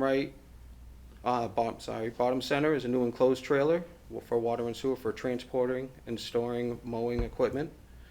And the bottom right is the town's most recent EV for the permitting office for their daily operations. That was put into service last Thursday, I think? I think it was last Thursday. So, thank you for your time and consideration. I'd be happy to respond to any questions if you may have any. Rajesh. Thanks for these logos and the little cool. One quick question: what percentage or the amount of maintenance-related work is outsourced at this point? So when we decide to send out any bit of work, they're just general services, oil changes, a health inspection on the vehicle and everything like that. If it is something that is larger, such as a programming or something, that there's certain manufacturers and everything that won't release certain softwares and everything, then we have to reach out. Or if it's something that we can't do in-house, like we don't do air conditioning Right. or anything recharging in-house. So that type of work, we try to minimize what needs to get sent out and keep as much as we can in-house. Okay. But do you know what percent? Yeah, I don't have a percentage because we really just started it. It was just recently, before the winter, and it was just to get caught up, to get ready. So I really don't have any metrics or data on that. No. So. Follow. Sure. I think we had this question last time. So what with all the EVs or hybrids, do we have infrastructure to manage those internally, or they has to be sent out for service or any needs? Yeah. So again, there's certain things that they just won't release. We can handle. Actually, during the break, Tim and myself, we were talking about the. One of the EVs that Water and Sewer has is going to need brakes, and also a sticker, and tires. We can handle that stuff in-house, but when it comes to, let's see, it was a couple of months ago, one of the permitting offices, EVs, just, they're not releasing the software to talk to it. Okay. And you need to send it to a certified dealership and actually for them to work on it. So unfortunately, as we develop and learn, hybrids, we do service the hybrids for the police department. We service the gas side of it, and whatever else we can. But actually, McGovern being here in town has been pretty beneficial to us, so that when we do find an area that we can't, or we're not, comfortably trained on or anything, we do have a network of vendors that we can work with or call and ask questions. Thank you. Thank you. With the newer vehicles coming on board, do we entertain or even have the option for like an extension of warranty to provide and prevent bigger expenses for repairs on some of these newer vehicles? So that's something that we always look at also, and we always look at warranties. They do give you the option. In certain cases, we have extended them. And one of the largest pieces of equipment that was just put into service was the water and sewer new vac truck. It is one of the largest pieces in the fleet. So one of the things that we did look at was able to repair that. It is such a large vehicle and everything, so towing it isn't too much of an option. So when it comes to larger repairs, unfortunately, not being in the trucking industry, we're not putting the mileage on these assets, and so any type of repair that would warrantyable repair usually comes after it's out, just because of the nature of the beast. Okay. But we do try and keep it within everything, and we do look at all our options if it is fiscally responsible to purchase that extended warranty on them. Great. David? I'm sorry, I have two questions. No. I see that you're doing training and you have every manner of vehicle. I did the walkthrough, you and I had talked. I mean, you have a brand new EV, then you have these old trucks and you have to pull them apart. But I don't see any money in the budget for training. How do you keep everybody certified in all those different vehicles? So training budget is managed by the business management division. So and a lot of the training we always look for a lot of the times are free. Like the Fisher plow training they put on every year. We work with the manufacturers and other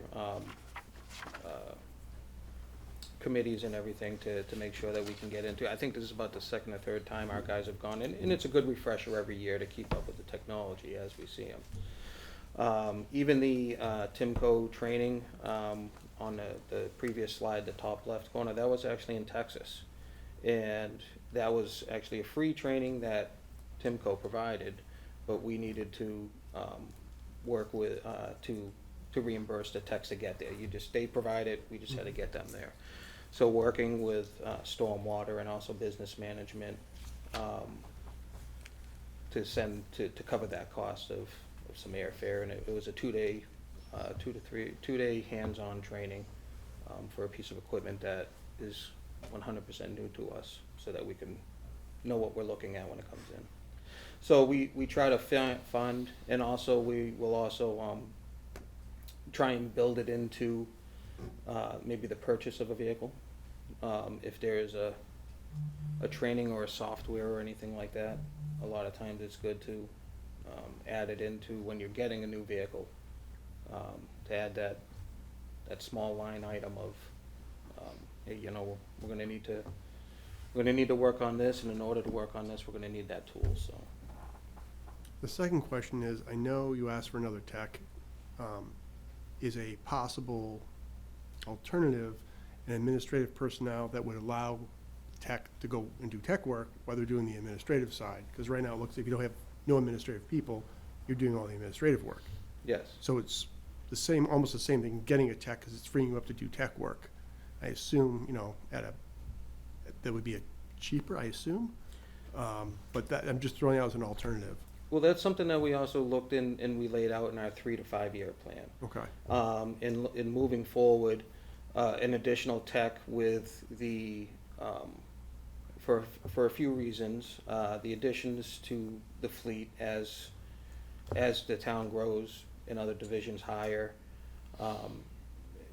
more vehicles are being added. So that's always growing. The other thing is, that we thought about and looked at was also the longer in-service life for vehicles due to the picture in the lower left-hand corner. That was 18 months to get that truck. It's still pretty wild out there. So with the extension of in-service lives and the additional, our workload is getting heavier on that end. Our 3 to 5 year plan was to, our next step after a tech would be an admin and somebody that can do the parts management. Fleetio, which also, you know, manage that, the data inputting in, possibly running for the parts, managing the stock room, that we don't currently have or anything, but in the future. So does the Department of Public Works area have a unified inventory system? So, or does each group have its own inventory, tracks its own inventory, have its own admin? So what we typically do, we don't have our storage area of parts or anything that we keep on hand. We try to standardize as much as we can, so that a lot of times we only have to buy certain filters, let's say. Our inventory of stock and is pretty much on us, and we don't have a stock room laid out with these filters are for this, these filters are for that. We work with all the other divisions, and they pay their way for when it comes time to purchase parts or anything along those lines. It's my responsibility to make sure that the invoices as they come in are going to the correct division, and also work with them for larger purchases that would, you know, require a PO, or where we need to go, and is this what's our service life expectancy out of this? So it's a lot of collabing. We're trying to, such as the Fleetio software would help curb that. We would be able to keep better track of it. And then we would also be able to get better metrics and also better reports to see exactly what we are spending on certain pieces of assets, and, you know, and what they are overly costing us overall. Okay, thank you. Dean? One quick question. Mhm. In reference to state inspections, you still subcontract all that? Yes, so we've actually talked lately about maybe keeping it in-house or moving it in-house or certifying somebody. But with the way that the state inspections go now between camera systems and everything, it's nothing that we really pursued or anything. So there are certain companies that will come to you, set up, and do inspections in-house. You So pay for a larger setup fee. vehicles. For larger vehicles? Yeah, for larger vehicles. Basically, the vehicles need to be on camera now. So they come, they set up their cameras, they pull them in and they do them. The only reason I asked, I've seen a couple town trucks, you know, at an inspection station, Yes. sitting there all day long. So that could either be up to them. Usually, you know, they either didn't get to it or they got to it early. They usually bump our stuff right up, and we just haven't had the manpower to get up. It's up there to pick it up or anything. Sometimes, that's why in the past, we capital purchases of, say, the tire machines, we were able to move that in-house. That eliminated now taking 2 of our 4 techs completely to go and drop off a vehicle and then come back and then get the call when they come back. And now that those 2 techs now need to go pick up that vehicle. We've eliminated that. And now, while we're doing a service, our largest customer for tires is PD, just because they're run 24/7, and you know. So during a service, we work really well with Mark Hester and everybody to keep tires on hand. So they're right there. That during a service, we can do that tire or tires, and reduce that downtime. Thank you. So inspections is something that we have talked to about lately, but it'd be something that we need to look at more in depth for return on investment. Any other questions from the committee? Not, I open it to the public. No questions from the public. Thank you, Joe. Thank you very much for your time. We shall now move to highway. And that is page 133.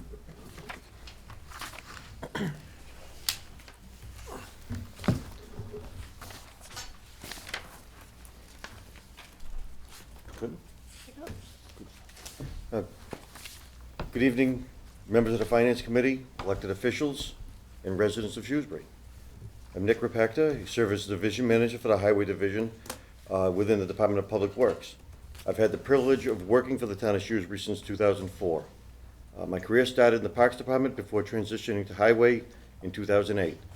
I was promoted to foreman in 2015, and following the retirement of the legendary John Knipe, I serve as division manager. I became a division manager in 2018, August of that year. So the Highway Division is responsible for maintaining over 320 lane miles of road, as well as sidewalks, line painting, traffic control devices, roadside mowing, catch basin cleaning, storm drainage, and snow and ice control, just to name a few.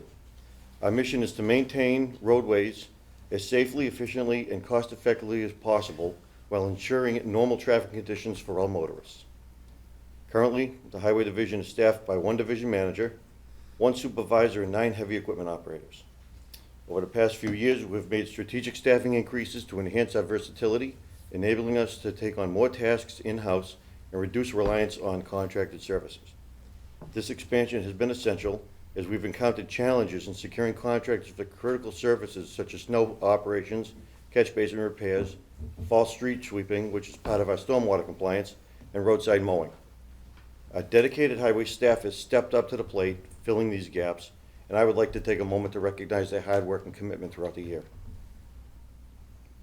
Some of the key accomplishments over the past year include expansion of our salt brine pretreatment program, which has significantly enhanced our snow and ice management efforts.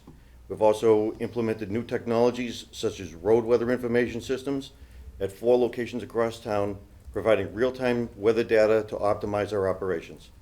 Additionally, last season, we paved over 3.5 miles of roads using Chapter 90 funds, and thank you to Andy and his team for designing all that project. We're also in the process of development of a formal training and onboarding standard for both new and current employees, ensuring they are well prepared to meet the demands of their roles.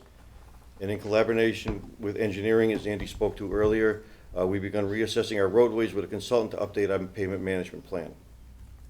Looking ahead to the summer of '24, our paving projects include the milling and overlaying of Floral Street, Roman Drive, Hialeah Drive, Oak Street, a portion of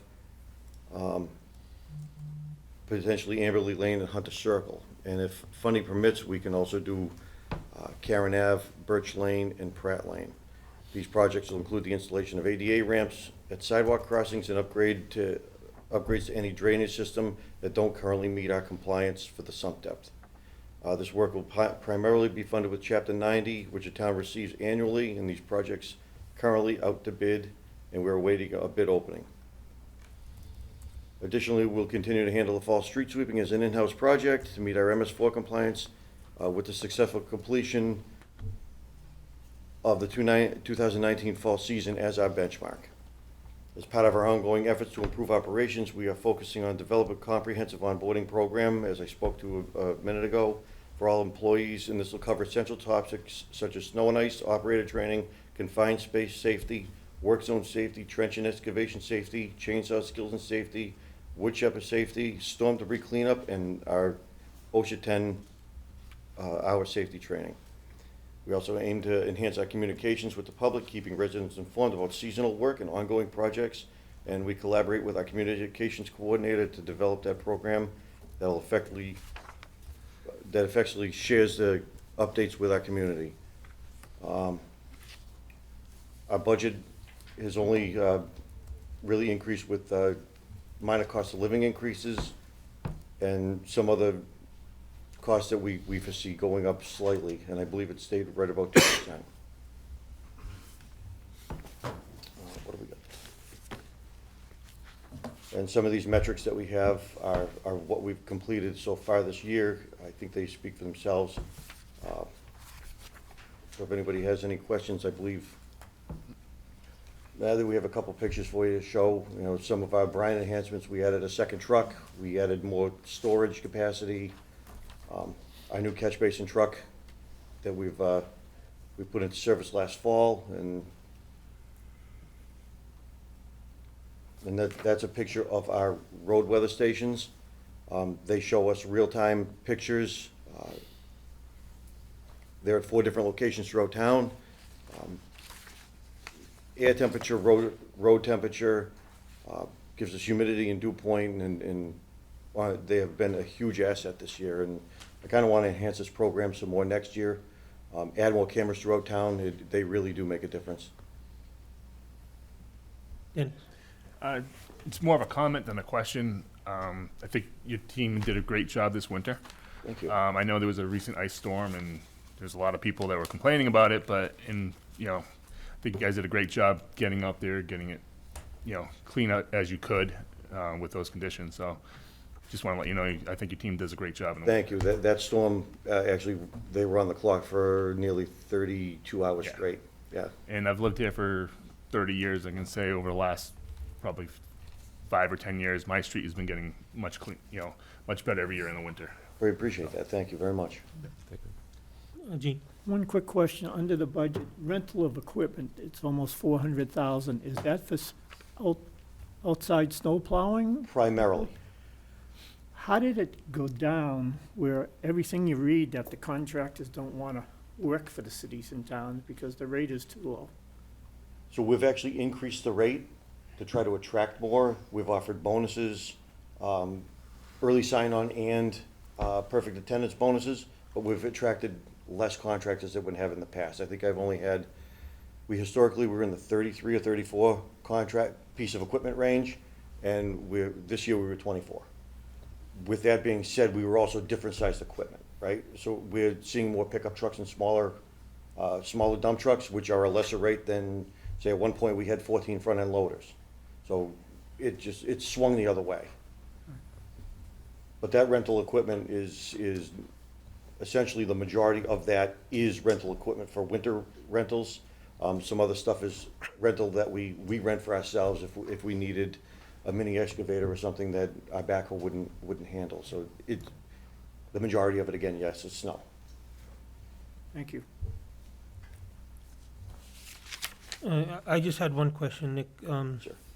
As far as the weather stations and cameras that you mentioned, are you planning to install more? I wasn't. So these Yeah. weather stations, all 4 of them currently right now are exactly the same. They're in 4 different locations, strategically placed across the town, so we can get a real good glimpse of what was going on from wherever we happen to be. If it happened to be in the middle of the night at our house or at the garage, looking to see what different conditions are, because they do give you a real-time picture.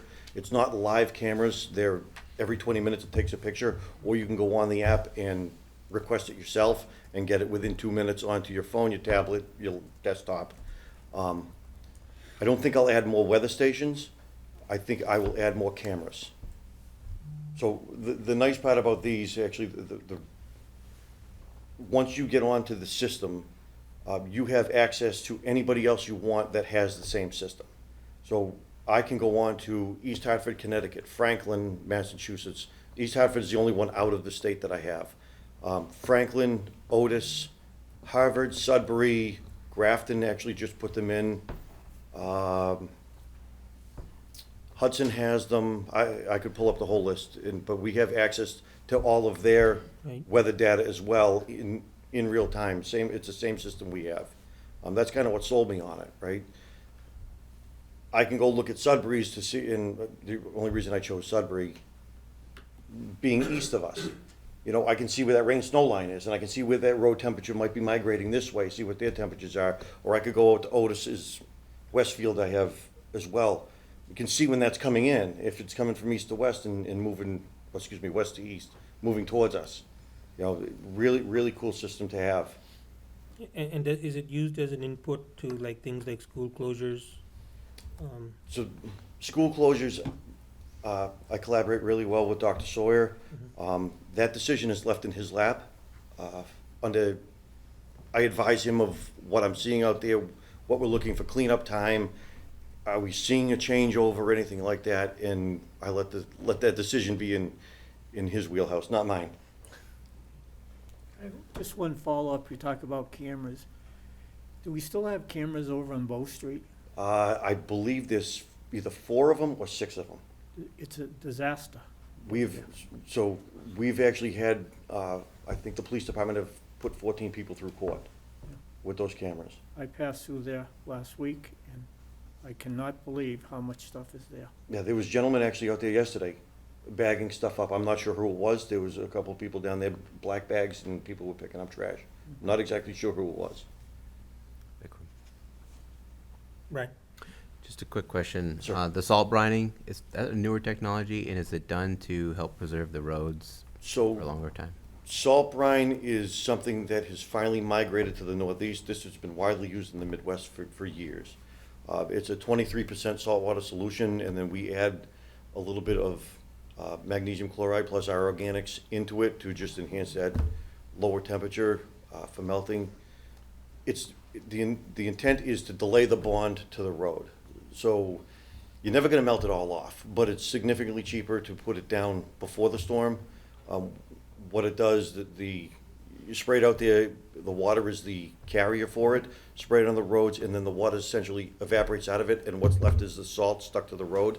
So our protocol is like 250 pounds per lane mile. That's the industry standard. At 2.23 pounds per gallon of salt per gallon of water, we sprayed about 40 gallons per mile. So that's a little bit better than 80 pounds of salt per mile of road versus going out with right before the storm with 250 pounds per lane mile. So we're lowering that chloride load, essentially still doing the same thing, delaying that bond, but we can do this, without having to call a crew in if we wanted to pre-treat every road 3 hours before a storm. That's great. I don't have the capacity to get all of the roads, but I can get a majority of the main roads the day before an event.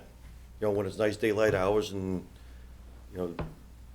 the guys have their rest time and whatnot, so I'm not calling them in too soon. Thank you. It's a fantastic tool in the toolbox, and we're fortunate to have what we have. Actually, I was able to add another storage tank, because by the numbers, I need about 12 to 13,000 gallons. If I had the capability to do the entire town, I had two, on that picture, I had two storage tanks. I was able to add a third. The town of Millbury was actually getting rid of one, and they declared it surplus and gave it to us. So I got another 3,200 gallon tank, so now I got about 9,000 gallons in storage. David? First of all, I think you guys are doing a great job, and I appreciate you out there with us all night doing it. Thank you. There is a line item here for uniform rentals. I understand uniforms, but what's the uniform rental? So the uniform rental has been a historic item that we've had, because with the collective bargaining contract through the union, they offer either uniforms for the employee or a clothing allowance. Currently, all of my people take the clothing allowance, but at any time they could defer and get the uniform rental. So I have one vacancy currently, so we don't know what that individual would take. So we always carry a little bit of, call it contingency, in case somebody does want that uniform. It's a rental because We'd hire a service. Oh, okay. We'd hire a service. I got you. Thank you. Any other questions from the committee on highways? Open it to the public. No questions from the public. We can move on to forestry. All right. Thank you again. So, Town of Shrewsbury Forestry Division performs tree trimming and removal to dead, dying, damaged, or diseased trees along the roadside and on town-owned properties that pose a liability to the public and public property. The public and property. Forestry Division also has the stumps ground or removed, in some cases adjacent to the roads. Its task has been taken over by the Highway Division, as we've not been able to obtain a contract. Highway rents the equipment and schedules the work as necessary, and the tree removal is carried out by a private contractor primarily throughout the year, and the tree trimming is also done by a private contractor. And that's usually in the fall. We try to schedule that. But the Highway Division also assists with the trimming as necessary when time and staffing allow, if it's within our capabilities. Since 2024, Highways received over 83 calls for service to deal or assess with tree-related issues. We've come up with the tree bylaw to regulate tree care and maintenance, and we've established the forestry committee, which allowed us to gain Tree City USA recognition, and we actually just got year number 2, and Taylor Galusha from the town manager's office is integral in obtaining that. She's actually, I believe, just submitted for our year 3 approval to get our renewal for that designation. That does allow us to be proactive in looking for grants when they become available. That's how we got the DCR grant last year, because we had that Tree City designation. That allowed us to spend money on a tree inventory that I believe we did 5,300 either tree assessments or planting sites, and that was a little bit better than about half the town. So everything from the south side up to about Main Street got assessed. I'm looking to try to get the rest of it with a little bit of either leftover money from this year and some carryover.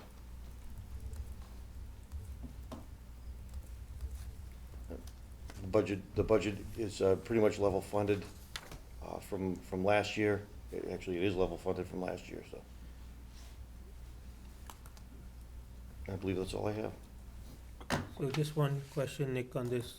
The primary amount for the forestry budget is the contractual service, correct? That's correct. Yeah, that's correct. Yep, well, yeah, primarily, yes. Yeah. It's all that, yep. Any other questions from the committee? Millet? How often do we do the inventory or the audit of the trees? So, we have never done it before, so again, we haven't completed the entire town yet. I'm not sure what the standard is for every time we go. I think tree, and I could probably, somebody can probably correct me if I'm wrong, but I think an assessment's either good for 1 year or 2 years. But we actually manage it through Andy's GIS system. Everything was when it was done, it was migrated into the GIS so that we can manage it ourselves. If we go and remove a tree, I'd notify our GIS manager, and then he would take it out of the system and say it was removed. So it's again, a good thing in-house that we have that capability. Thank you. Yes, sir. Any other questions from the committee on forestry? I open it to the public. No questions from the public. Thank you so much, Nick, for these two presentations and the work your team does. Thank you, guys. Thank you. Oh, excuse me, before I get up, the gentleman that was here earlier actually asked a question about crack filling. And we did about, FY '24, we did 45,000 feet of crack filling, which covers about 9 miles. And FY '23, we did 15,000 feet, because I think we were a little unclear about where the industry was going or the market price was going, which covered about 3 miles of crack filling. And typically, crack filling, we try to do within 3 to 5 years of a newly paved road to keep your good roads good. So those numbers kind of show you that we did a lot of paving in the 3 to 5 years prior to FY '24, and then not as much in FY '22.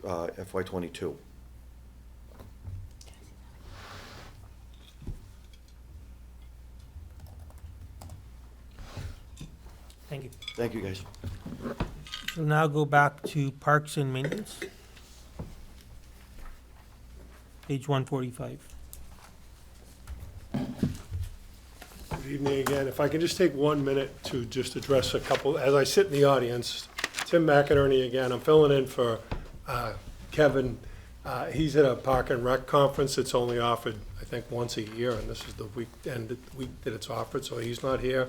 So I'm gonna try and do his budget justice, but I just want to address, asset management is a big piece that I want to address through the SOPs that we talked about earlier. So I don't think there's any shrinkage or theft going on, but it's good to know we have standards that we purchase to under Mass General Law for 30B. When those stuff comes in, we want to make sure it's appropriately used for municipal use. And if it's not, it's stored properly and we maintain it and reuse it. So it's not lost on me that there's consternation around things that may not be inventoried properly or tracked. But it is something we're aware of and we want to remedy it. The other piece with snow and ice, Nick and I have talked a number of times about the incentives to get more contractors to show up. So we're working on that. Thankfully, the winter's over, knock on wood, and we can figure out a good strategy to beat the market. I know, I just jinxed myself. I jinxed Nick.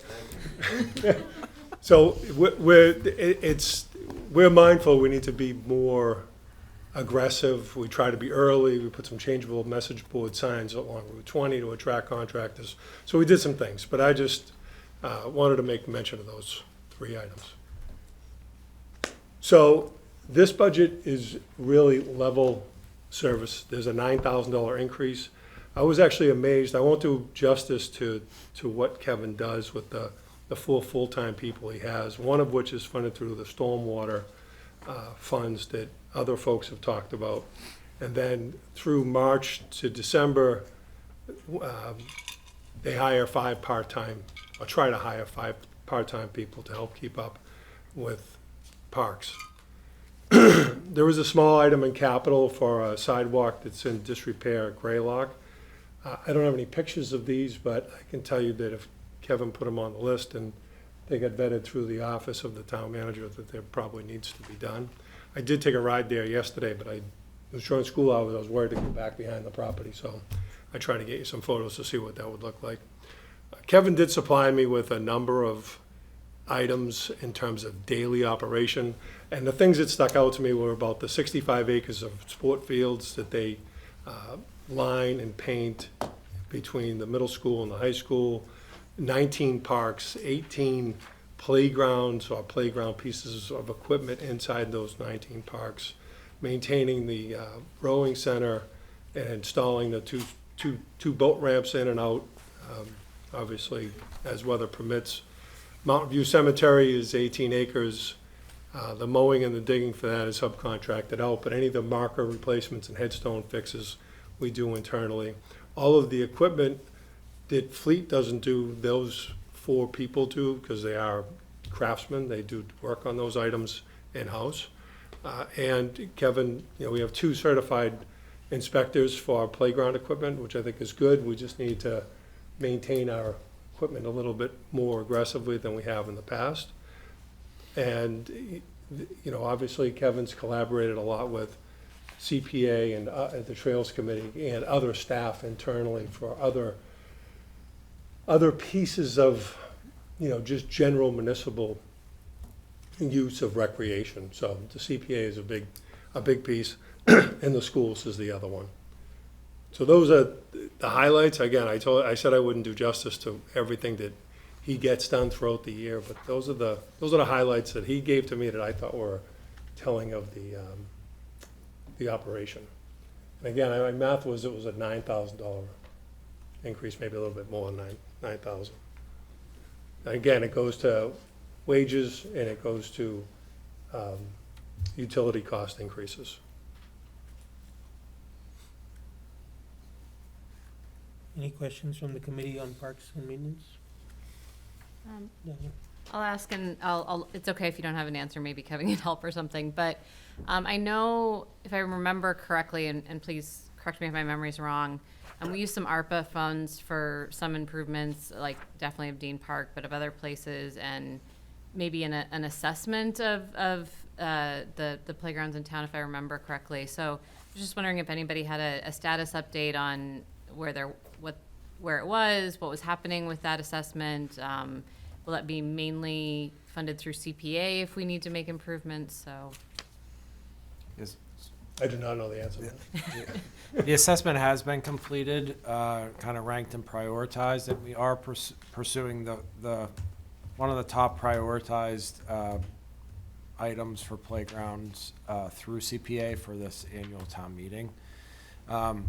It doesn't have to be our sole approach, but it will be a primary approach since we've struggled to be able to fund these types of improvements in the past. And we're always looking to be able to free up some more funding for the capital improvement plan. And we've talked about, several different areas, roads and parks and playgrounds and things like that. But long story short, yes, we're pursuing Arrowwood Playground rehabilitation and replacement through CPA this year. Dennis? Question. I know with the cemetery going in, over by Prospect Park, and we've made that, I think, official parkland. What's not going to be cemetery, I think that's actually the bulk of the land will be parkland. Are there any plans to start rehabilitating that area? I mean, there's a lot of trees down. There's a lot of, the people that take care of the the pergola and that whole area, they've been cutting down trees, so there's lots of stacked wood. I just don't know if there's plans to try to go in and fix that road and make it more. Not that I'm aware of, I don't know. No, and the road's purpose that's in there is mainly for access to the, Right. the tank at the top of the building. Yeah, but in the winter, if you walk there, you're gonna break an ankle, because they have all the storm drains that don't work anymore, but they never really covered them over, so there's half useful metal grates, et cetera. So I was just wondering if there's any plans now that's a park. Yeah, something we can look at, for sure. Rajesh? With the, or maybe it's to the town manager. So do we this report of the parks assessment, is it available online somewhere to the public so the public can look into it, and then? I'd have to look. Through the CPA website, isn't it? Yeah. We can find that. It's a playground assessment. Yeah, because I'm interested to see that Arrowwood Playground. So is it now approved by CPA? Did we allocate funds to that already? So that's a CPC project that would be proposed at this upcoming This meeting. okay. Thank you. Gene? One quick question. We got a grant from the state for Edgemere. What has been done with that money? It's in design right now, so it's gonna be additional parking spaces and some, it's ju- ADA accessibility. Yeah. Yeah. But we already had a design evaluation of the area. Why do we have to do more? I think it's just bringing it to construction level design, just maturing it. For bid? Yes, for bid out, yeah. Any other questions from the committee? I open it to the public. Not, we can move to cemeteries. So again, Kevin apologizes for not being able to be here. This is more straightforward than the last. Very modest increase. One full-time program manager in the office at the cemetery handles all the funeral arrangements, grave sales. There are no part-time folks in the cemetery, and I think it's a $900 increase. He has some pretty, straightforward, clear vision goals for fiscal '26. And go back to the budget if you could.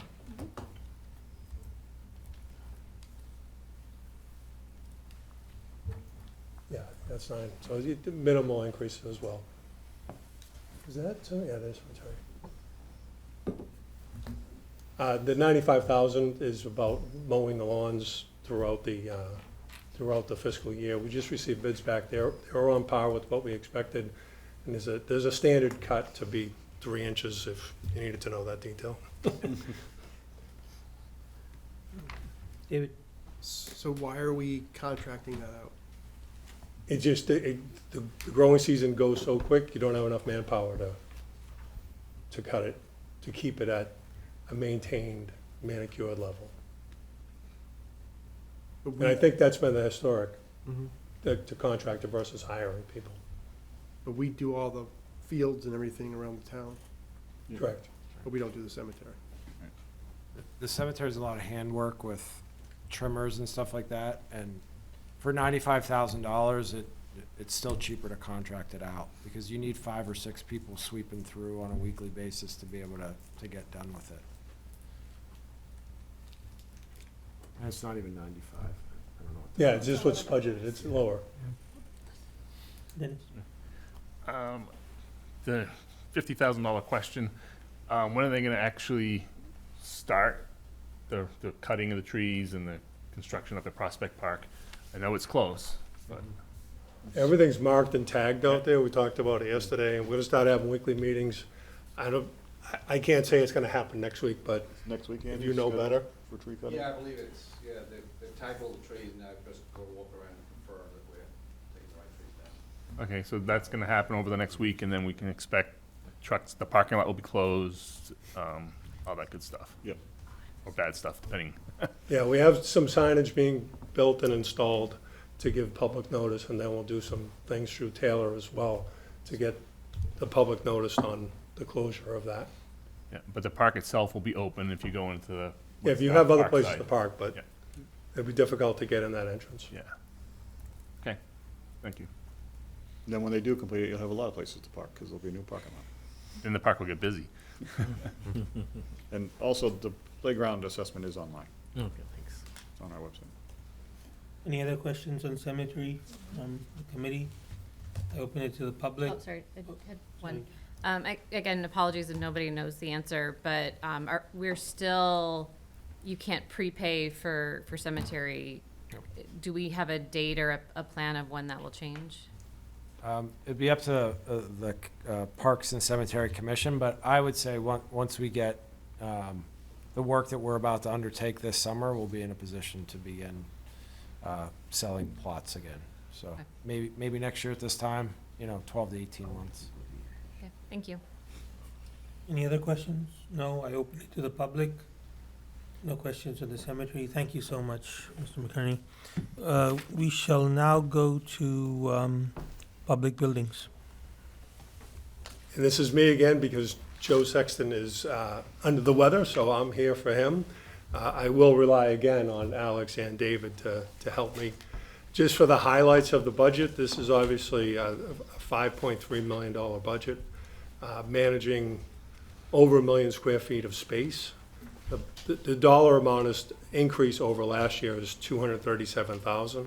There are no new positions proposed.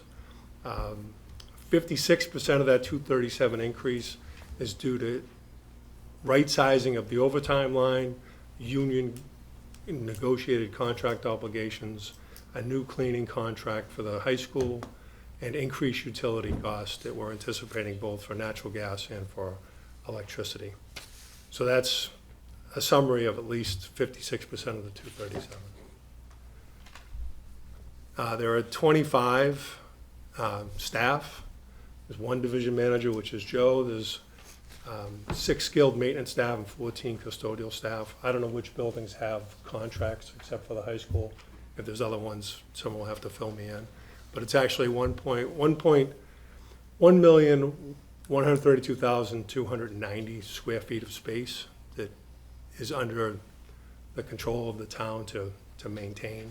So all those systems, all those contracts are rolled into this budget from HVAC to cleaning services. He listed a ton of goals. And, you know, most notably for me is he's leveraged green communities to do, and MSBA to do the window project. And, you know, when you seal a building envelope, you can protect the building once it's sealed, and then obviously have energy efficiency. So there should be cost savings that may or may not be seen or realized until next year or the year after. But if you maintain and don't defer maintenance by doing the things that Joe's done over the past 6 months, you will prolong the life of these buildings, and that's the ultimate goal that I know Joe has, and obviously the management team has as well. But it's all, I'm just astounded by the million square feet. As soon as I heard that number, I don't know, just amazed by it. But it takes a lot of planning and a lot of logistics, and to keep that budget as low as it has, I'm pretty impressed. But there's other buildings that he works in other than school buildings, library, police, this building, fire. So there's, I don't know if there's any other external buildings that he's in, but their staff is in. So capital, Raystone's an ongoing project. The boiler replacement, I don't know if that's a combination of green communities or not. But That's just 50,000 is a part of green communities? That's designed to replace the boilers. Okay. So again, being aggressive to maintain your infrastructure in your buildings is only gonna save you money. So these are good, much-needed projects. I know they just finished the carpet over at the senior center, and I think we had some pictures of that on the web as well, or maybe even in this presentation. But again, you eliminate trip hazards, you minimize risk, and of course, it makes the area beautiful too. Dementia friendly too, I think, right? Yeah, dementia friendly. So I'm not so sure I can give you any more detail on the budget ask or the capital. But I know Joe takes seriously all of the metrics for using gas and electricity and exploring other means and methods to offset those costs to do building repair and maintenance like the middle school. Dennis? Just gonna question, because Joe couldn't be here, and I understand why you don't have all the information yourself. You're fairly new. Is it possible that if he had anything he thinks was not brought up, he could send over to us? Or we could even, you know, between now and our final meeting, we may come back with some questions. I have a bulleted list he sent to me from his sick bed. So I'll send that to the manager, and he can send it to you tomorrow morning. Yeah, that'd be great. Thank you. Gene? Can I just ask one question? What are we using for an inflation factor on these budgets? For which aspects, like the utility bills? Materials, in general. So I don't know if there's an actual percentage, but there's certainly been rising costs, so we've been trying to add into those maintenance budgets for sure. When we talk about a contractual cleaning, you know, we have almost 1 million square feet of building that's cleaned, you know, we use contractual cleanings for, so we're really abreast of that industry to and we do typically bid 3 years out, so we have some fixed costs there that we know. But that, I will tell you that the utility side of it, I mean, that is the most difficult part. We've been really fortunate over the years to have contracts on the gas side, so that we know our costs out 24 to 36 months. We're in one of those contracts now, so we're not necessarily seeing the rise on the gas costs. But we do see the rise on the delivery costs that residents have seen too. And then we work with Selco to understand what their projections are for cost increases also to help us with those utility drivers. I'm a little concerned about the tariffs. You know, they're implementing, and you read articles about jobs that are being constructed through the Midwest, and they need so much steel and so much aluminum, and Yep, and that's interesting, and it takes time for that to hit our daily operations. You know, of course, when we're going through a building project, like something like that, we certainly all take that into account. But we've seen general increases year over year on all items. Can't necessarily point to just one, but we are aware of that, and we do try to budget for it. thank you. Not to be too granular with this, but like soap and salt, ice melt, things, you know, those division managers are getting pricings for that all the time, and that's what's rolling into the budget.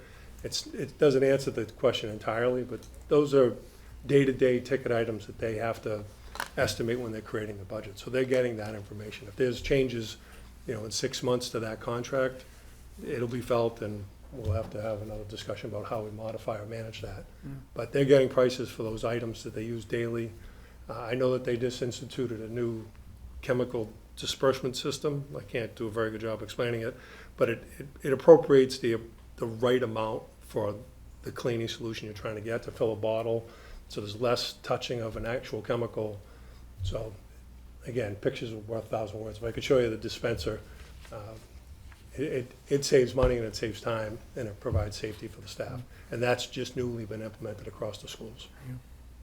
Thank you. Any other questions from the committee? Rajesh? May I ask one non-relevant, like maybe tied to the roads in the spirit. So do we have a list of roads that are on the priority where we will be paving or fixing things so that the residents can go and see the priority list somewhere? Well, Nick just covered the ones we're doing in this year. But during there's the a list summer. of. But I don't know if there's a priority list, because there's no.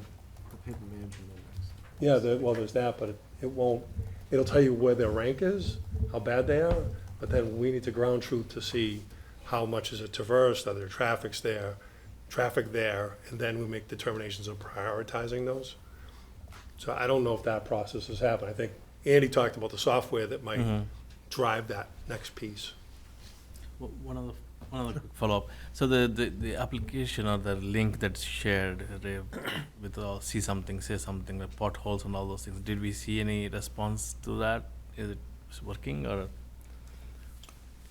So like I see quick fix. Yeah, we did do that for a while, but then we switched to OpenGov, so all that's being reported through OpenGov. I think maybe Kevin. I don't know the data. Don't know the exact data, but we have seen like a significant increase in the use of OpenGov and online reporting across all departments. We can find those metrics again. I think you had some fairly telling metrics, Kevin, a couple meetings ago, so we can pull that up. Thank you. So no more questions from the committee. I can open it to the public. No questions for the public. I believe that completes our DPW. Thank you so much, Mr. I appreciate it. Thank you. Thank you. We do have a scheduled break, but I suggest we forego it since we just have two more departments. So if no one has got issues with that, Kevin, if you could take over with weights and measures. That's page 126. Weights and measures, we have obligations under the general laws to make sure that we manage commerce-facing devices for consumers. So things like the dispensing of gasoline and equipment that weighs small scales, like at grocery stores and things like that. We have a sealer of weights and measures. He goes out and gauges the accuracy of the equipment, takes things offline if necessary, or stickers and approves those items. So on the screen here, you'll see a summary of the fees that have been collected. So with continued fluctuation, I guess we've seen some increases in the number of grocery stores, but we have lost Stop and Shop. So things like that have impacts on the total collections that we have through this department. It's a modest department. We currently contract with John Knipe, former Highway Department manager, to perform these services, and we've been steadily increasing the budget to compensate Mr. Knipe for his time and also get closer to market. We're making another modest increase of $400 in the wages and no additional operating expenses this year. Any questions on weights and measures? I open it to the public. None. We can proceed to street lighting. So we have some statistics on the street lights within the community, almost 2,900 total street lights. So the select board has responsibility for granting approval to place a street light because the town's operating budget, not Selco, but the town's operating budget covers the cost of the electricity consumed by those street lights. We have obviously partnered with Selco to do all the installation, and they've done an upgrade to the majority of our lights being LED. We've illustrated the rates that are being used for our street lights, and you can see them here on the screen. And I know Selco's moving into a more metered type environment with street lights that will be more accurate. I'm not exactly sure if it will be more or less costly as we make that transmission, but we'll be able to monitor that more closely over the years, part of their kind of AMI network and the sophistication of the data that we can receive from the streetlights themselves. So, this is an increased cost area because it is based upon the energy rates and the electricity rates that these lights consume. So we're proposing a $99,503 budget for fiscal year '26. Any questions? Yes, Dennis. Do we have a figure on how much going to LED has actually saved the town? I know it's been over a period of time, Yeah. but We do. We'd have to go back and take a look at it. That's how we finance the light replacements, and but what we can go actually back and get some data on the rates and usage and try to provide that. so the cutover was self-financed, Correct. and then when it's all done, after we paid off whatever it is, will we actually be net positive? Yeah, it's going to be hard with rates increasing, but we'll try to look at the data the best we can and provide it to you. But still, it's a savings, because without rates increased, whether we had LED. True, 100%. Yep. Gene. One quick question. This is kind of new, putting the lights at SAC for the polling. Is that what it's basically for? No, so we, the streetlight budget pays for all streetlights on public property and at SAC Park because it's a polling location. You're talking the Parks Department as part of the SAC, not SAC at the park itself. Yeah, SAC. No, itself. SAC, the park itself, we rent that for polling locations, and Yeah. those were lights that we put in maybe 4 years ago? Not sure. Yeah. Separate lighting? No, new lights. I think I remember one of the, there was a request for new lights to go in at that park. So it's only used during voting? No, so, how we are currently billed for the lights with Selco is based off of an approximate hours of usage and the type of energy for that light, so it's an estimate. Mr. Mizikar was referencing that Selco is starting to install, I think, solar voltaic sensors on the lights, so they'll get a better idea of when the lights need to be on or can be on, and we can start to monitor that and then get a better sense of their actual usage. But we have an approximate hours of operation that we are charged for the lights? Gina, I don't know that I have any answer for you on SAC Park specifically, but we can have that on. I just see the notation, it's Yeah, no, I see that. mentioned SAC, Yep, so I never saw that before, I remember. Yep. We added those.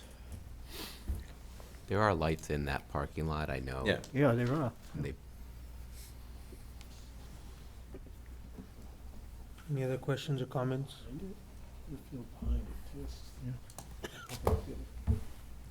That's the town's, Right, and then the SAC is a private. right. If not, I open it to the public. No questions or comments on street lighting. Thank you, Mr. Mizikar. So that brings us to the end of the departments we were scheduled to review today. I now request for a motion to pause today's budget hearing and reopen on March 22nd, 2025 at 8:30 a.m. Second. All in favor of the motion, please say aye. Aye. All against, please say nay. And the motion passes. Thank you. The next item on the agenda is to review the meeting schedule. So March 22nd, we meet here at 8:30 to continue the budget hearing. On March 27th, we have a public hearing for the special town meeting warrant.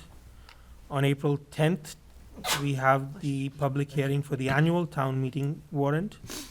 On Monday, April 14th is the special town meeting. April 17th is the public hearing, the second public hearing on the annual town meeting warrant. And then on Monday, May 19th is our annual town meeting. Are there any questions or concerns about the schedule?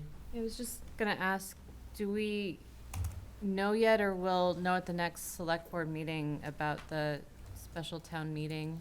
Or is that still going forward, or? It's unlikely to go forward. I mean, if, Okay. yeah, we're 99% sure it's not moving forward. Okay, so then we would not have our meeting on the 27th then, is that correct? Yeah, it would be necessary. Okay. There were some things we wanted to discuss other than the town meeting warrant that David had brought up regarding, it was something he wanted to bring up. So most probably we'll do it at the end of the Saturday meeting after this, that. So it's related to, maybe you can talk about it, David, Right. just take a minute. So as we talk through today, and we talk through Saturday, I think it's probably not going to have everybody in the town watch all of us talk for 12 hours. So I think would be a good idea for us to have voting to recommend or not recommend each department as they gave their budget to us, so that the public, the select board, the town manager's office, department heads can see where we are in this point in the budget process. And it's a nice, concise, where's the finance committee feel on it? And we'll probably have some discussion. That's why I was thinking. Yeah, we'll next discuss Thursday- it on that Saturday. Yeah, the next Thursday would be good because we could have that whole meeting, just discuss it and to do the vote. But if we're not gonna have the meeting, we'll have to do it Saturday after everything. So I don't know if we wanna meet that Thursday and do that, or if we want to do it after all the testimony on Saturday. I do think it's gonna be very helpful to everybody out there to know where we stand instead of going through the 12 hours of our comments. Right. I don't think Saturday would be the day. Yeah. I think you'd get into a lot more time expended. I think maybe it deserves standing by itself. Does anybody else have any comment on that? Kevin. Mr. Chair, I'm sorry. Go ahead.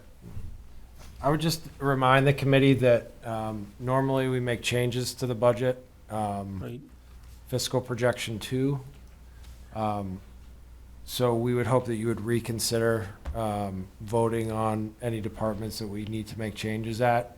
You vote on the budget article and what goes to town meeting Right. at your April warrant Yeah, hearings. the plan was not to vote on it. Okay. It was just to have a discussion Got it. as to how we would vote on, Okay. on Yeah. the departments. I was gonna say, I actually think we should do it. Because I think we vote on the budget, right? And I think it'd be nice to highlight what we do agree with and don't agree with. And, you know, you're not gonna agree with everything on any budget, no matter whether you're business, municipality, whatever. So I think people need to be aware that we know there's some things that maybe we as an advisory board would like to see changed, so we can get that known. Yes, this would not be a binding vote. We'd actually probably go through the same discussion possibly after the last, you know, the final budget hearing. We could go through the same thing quickly, and, you know, maybe people's changed because more dollars were found or more dollars were moved. But I think our responsibility is not to approve a budget, but it is to recommend how we feel the budget suits the town. And it's tough to do that on a one-item thing. It'd be easier for us to do it on each individual item. Any other comments? I believe we're having this discussion now rather than. No, I'm saying this is why we should have the discussion.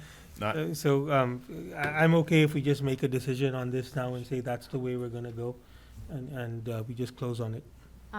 May I ask, Mr. Mizikar, do you have any other thoughts on this recommendation, beyond the comment about, you know, individual departments may change as fiscal projection 2 comes in? I'd like to get your thoughts.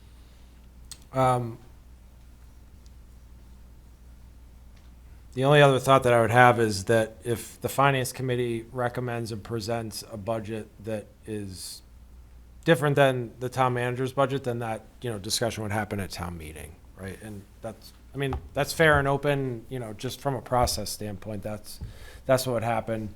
Don't insinuate anything by that, but just from a process standpoint, you know, if we recommended $100 in a line item and the committee wasn't comfortable with that, that's your discretion. You know, $100 less budget would go to town meeting. And then, you know, if we felt it was essential for operations or functions, you know, we would offer we would likely have the select board propose a substitute motion to restore that, if we thought it was critical. I mean, we've worked collaboratively in the past to adjust the budget after the budget hearings if there were concerns. So once we get through the process, I look forward to that conversation.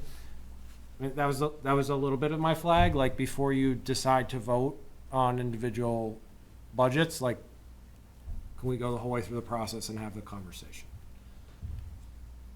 But I think what we're doing here is we're just trying to give everybody where our mindset is at this point in the process, because, you know, Department of Silly Walks and we end up saying, yeah, we don't really agree with this or that. At least they know. Instead of us getting to the end, there's one budget, and that's all we get to recommend or not recommend. I think by the time we get to that point, you know, I think we can straighten out a lot of things before we get to the point of an up and down on a whole budget. That's all. So I think this is a tool for us to have a very concise discussion that everyone can see in an easy way, instead of going through and saying who disagreed, who didn't disagree. Yeah, no, if I may, I mean, I'm not trying to prevent the committee from doing that. You have the right to do it. I just laying out my perspective on the whole process to get through.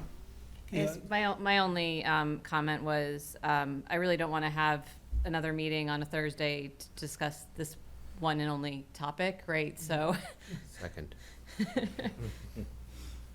So why don't we, I think we've had a good discussion. Why don't we just sleep on it, and after the completion of the Saturday budget hearing, we'll just make a quick decision on it. I think everybody's got a gist of what it is all about, and we can just think about it and decide on Saturday after the budget hearing closes. We'll be in a great mood right then to discuss things. I think most of the major meat has been discussed, so we can just make a decision then. Okay, correspondence, the email to the Finance Committee from Brian Hogley of 22 Birch Bush Road regarding an opportunity to talk to Mr. Remington. That was an email received and forwarded to him. Any questions, comments anybody has? If not, may I have a motion to adjourn? So moved. Second. All in favor, please say aye. Aye. All against, please say nay.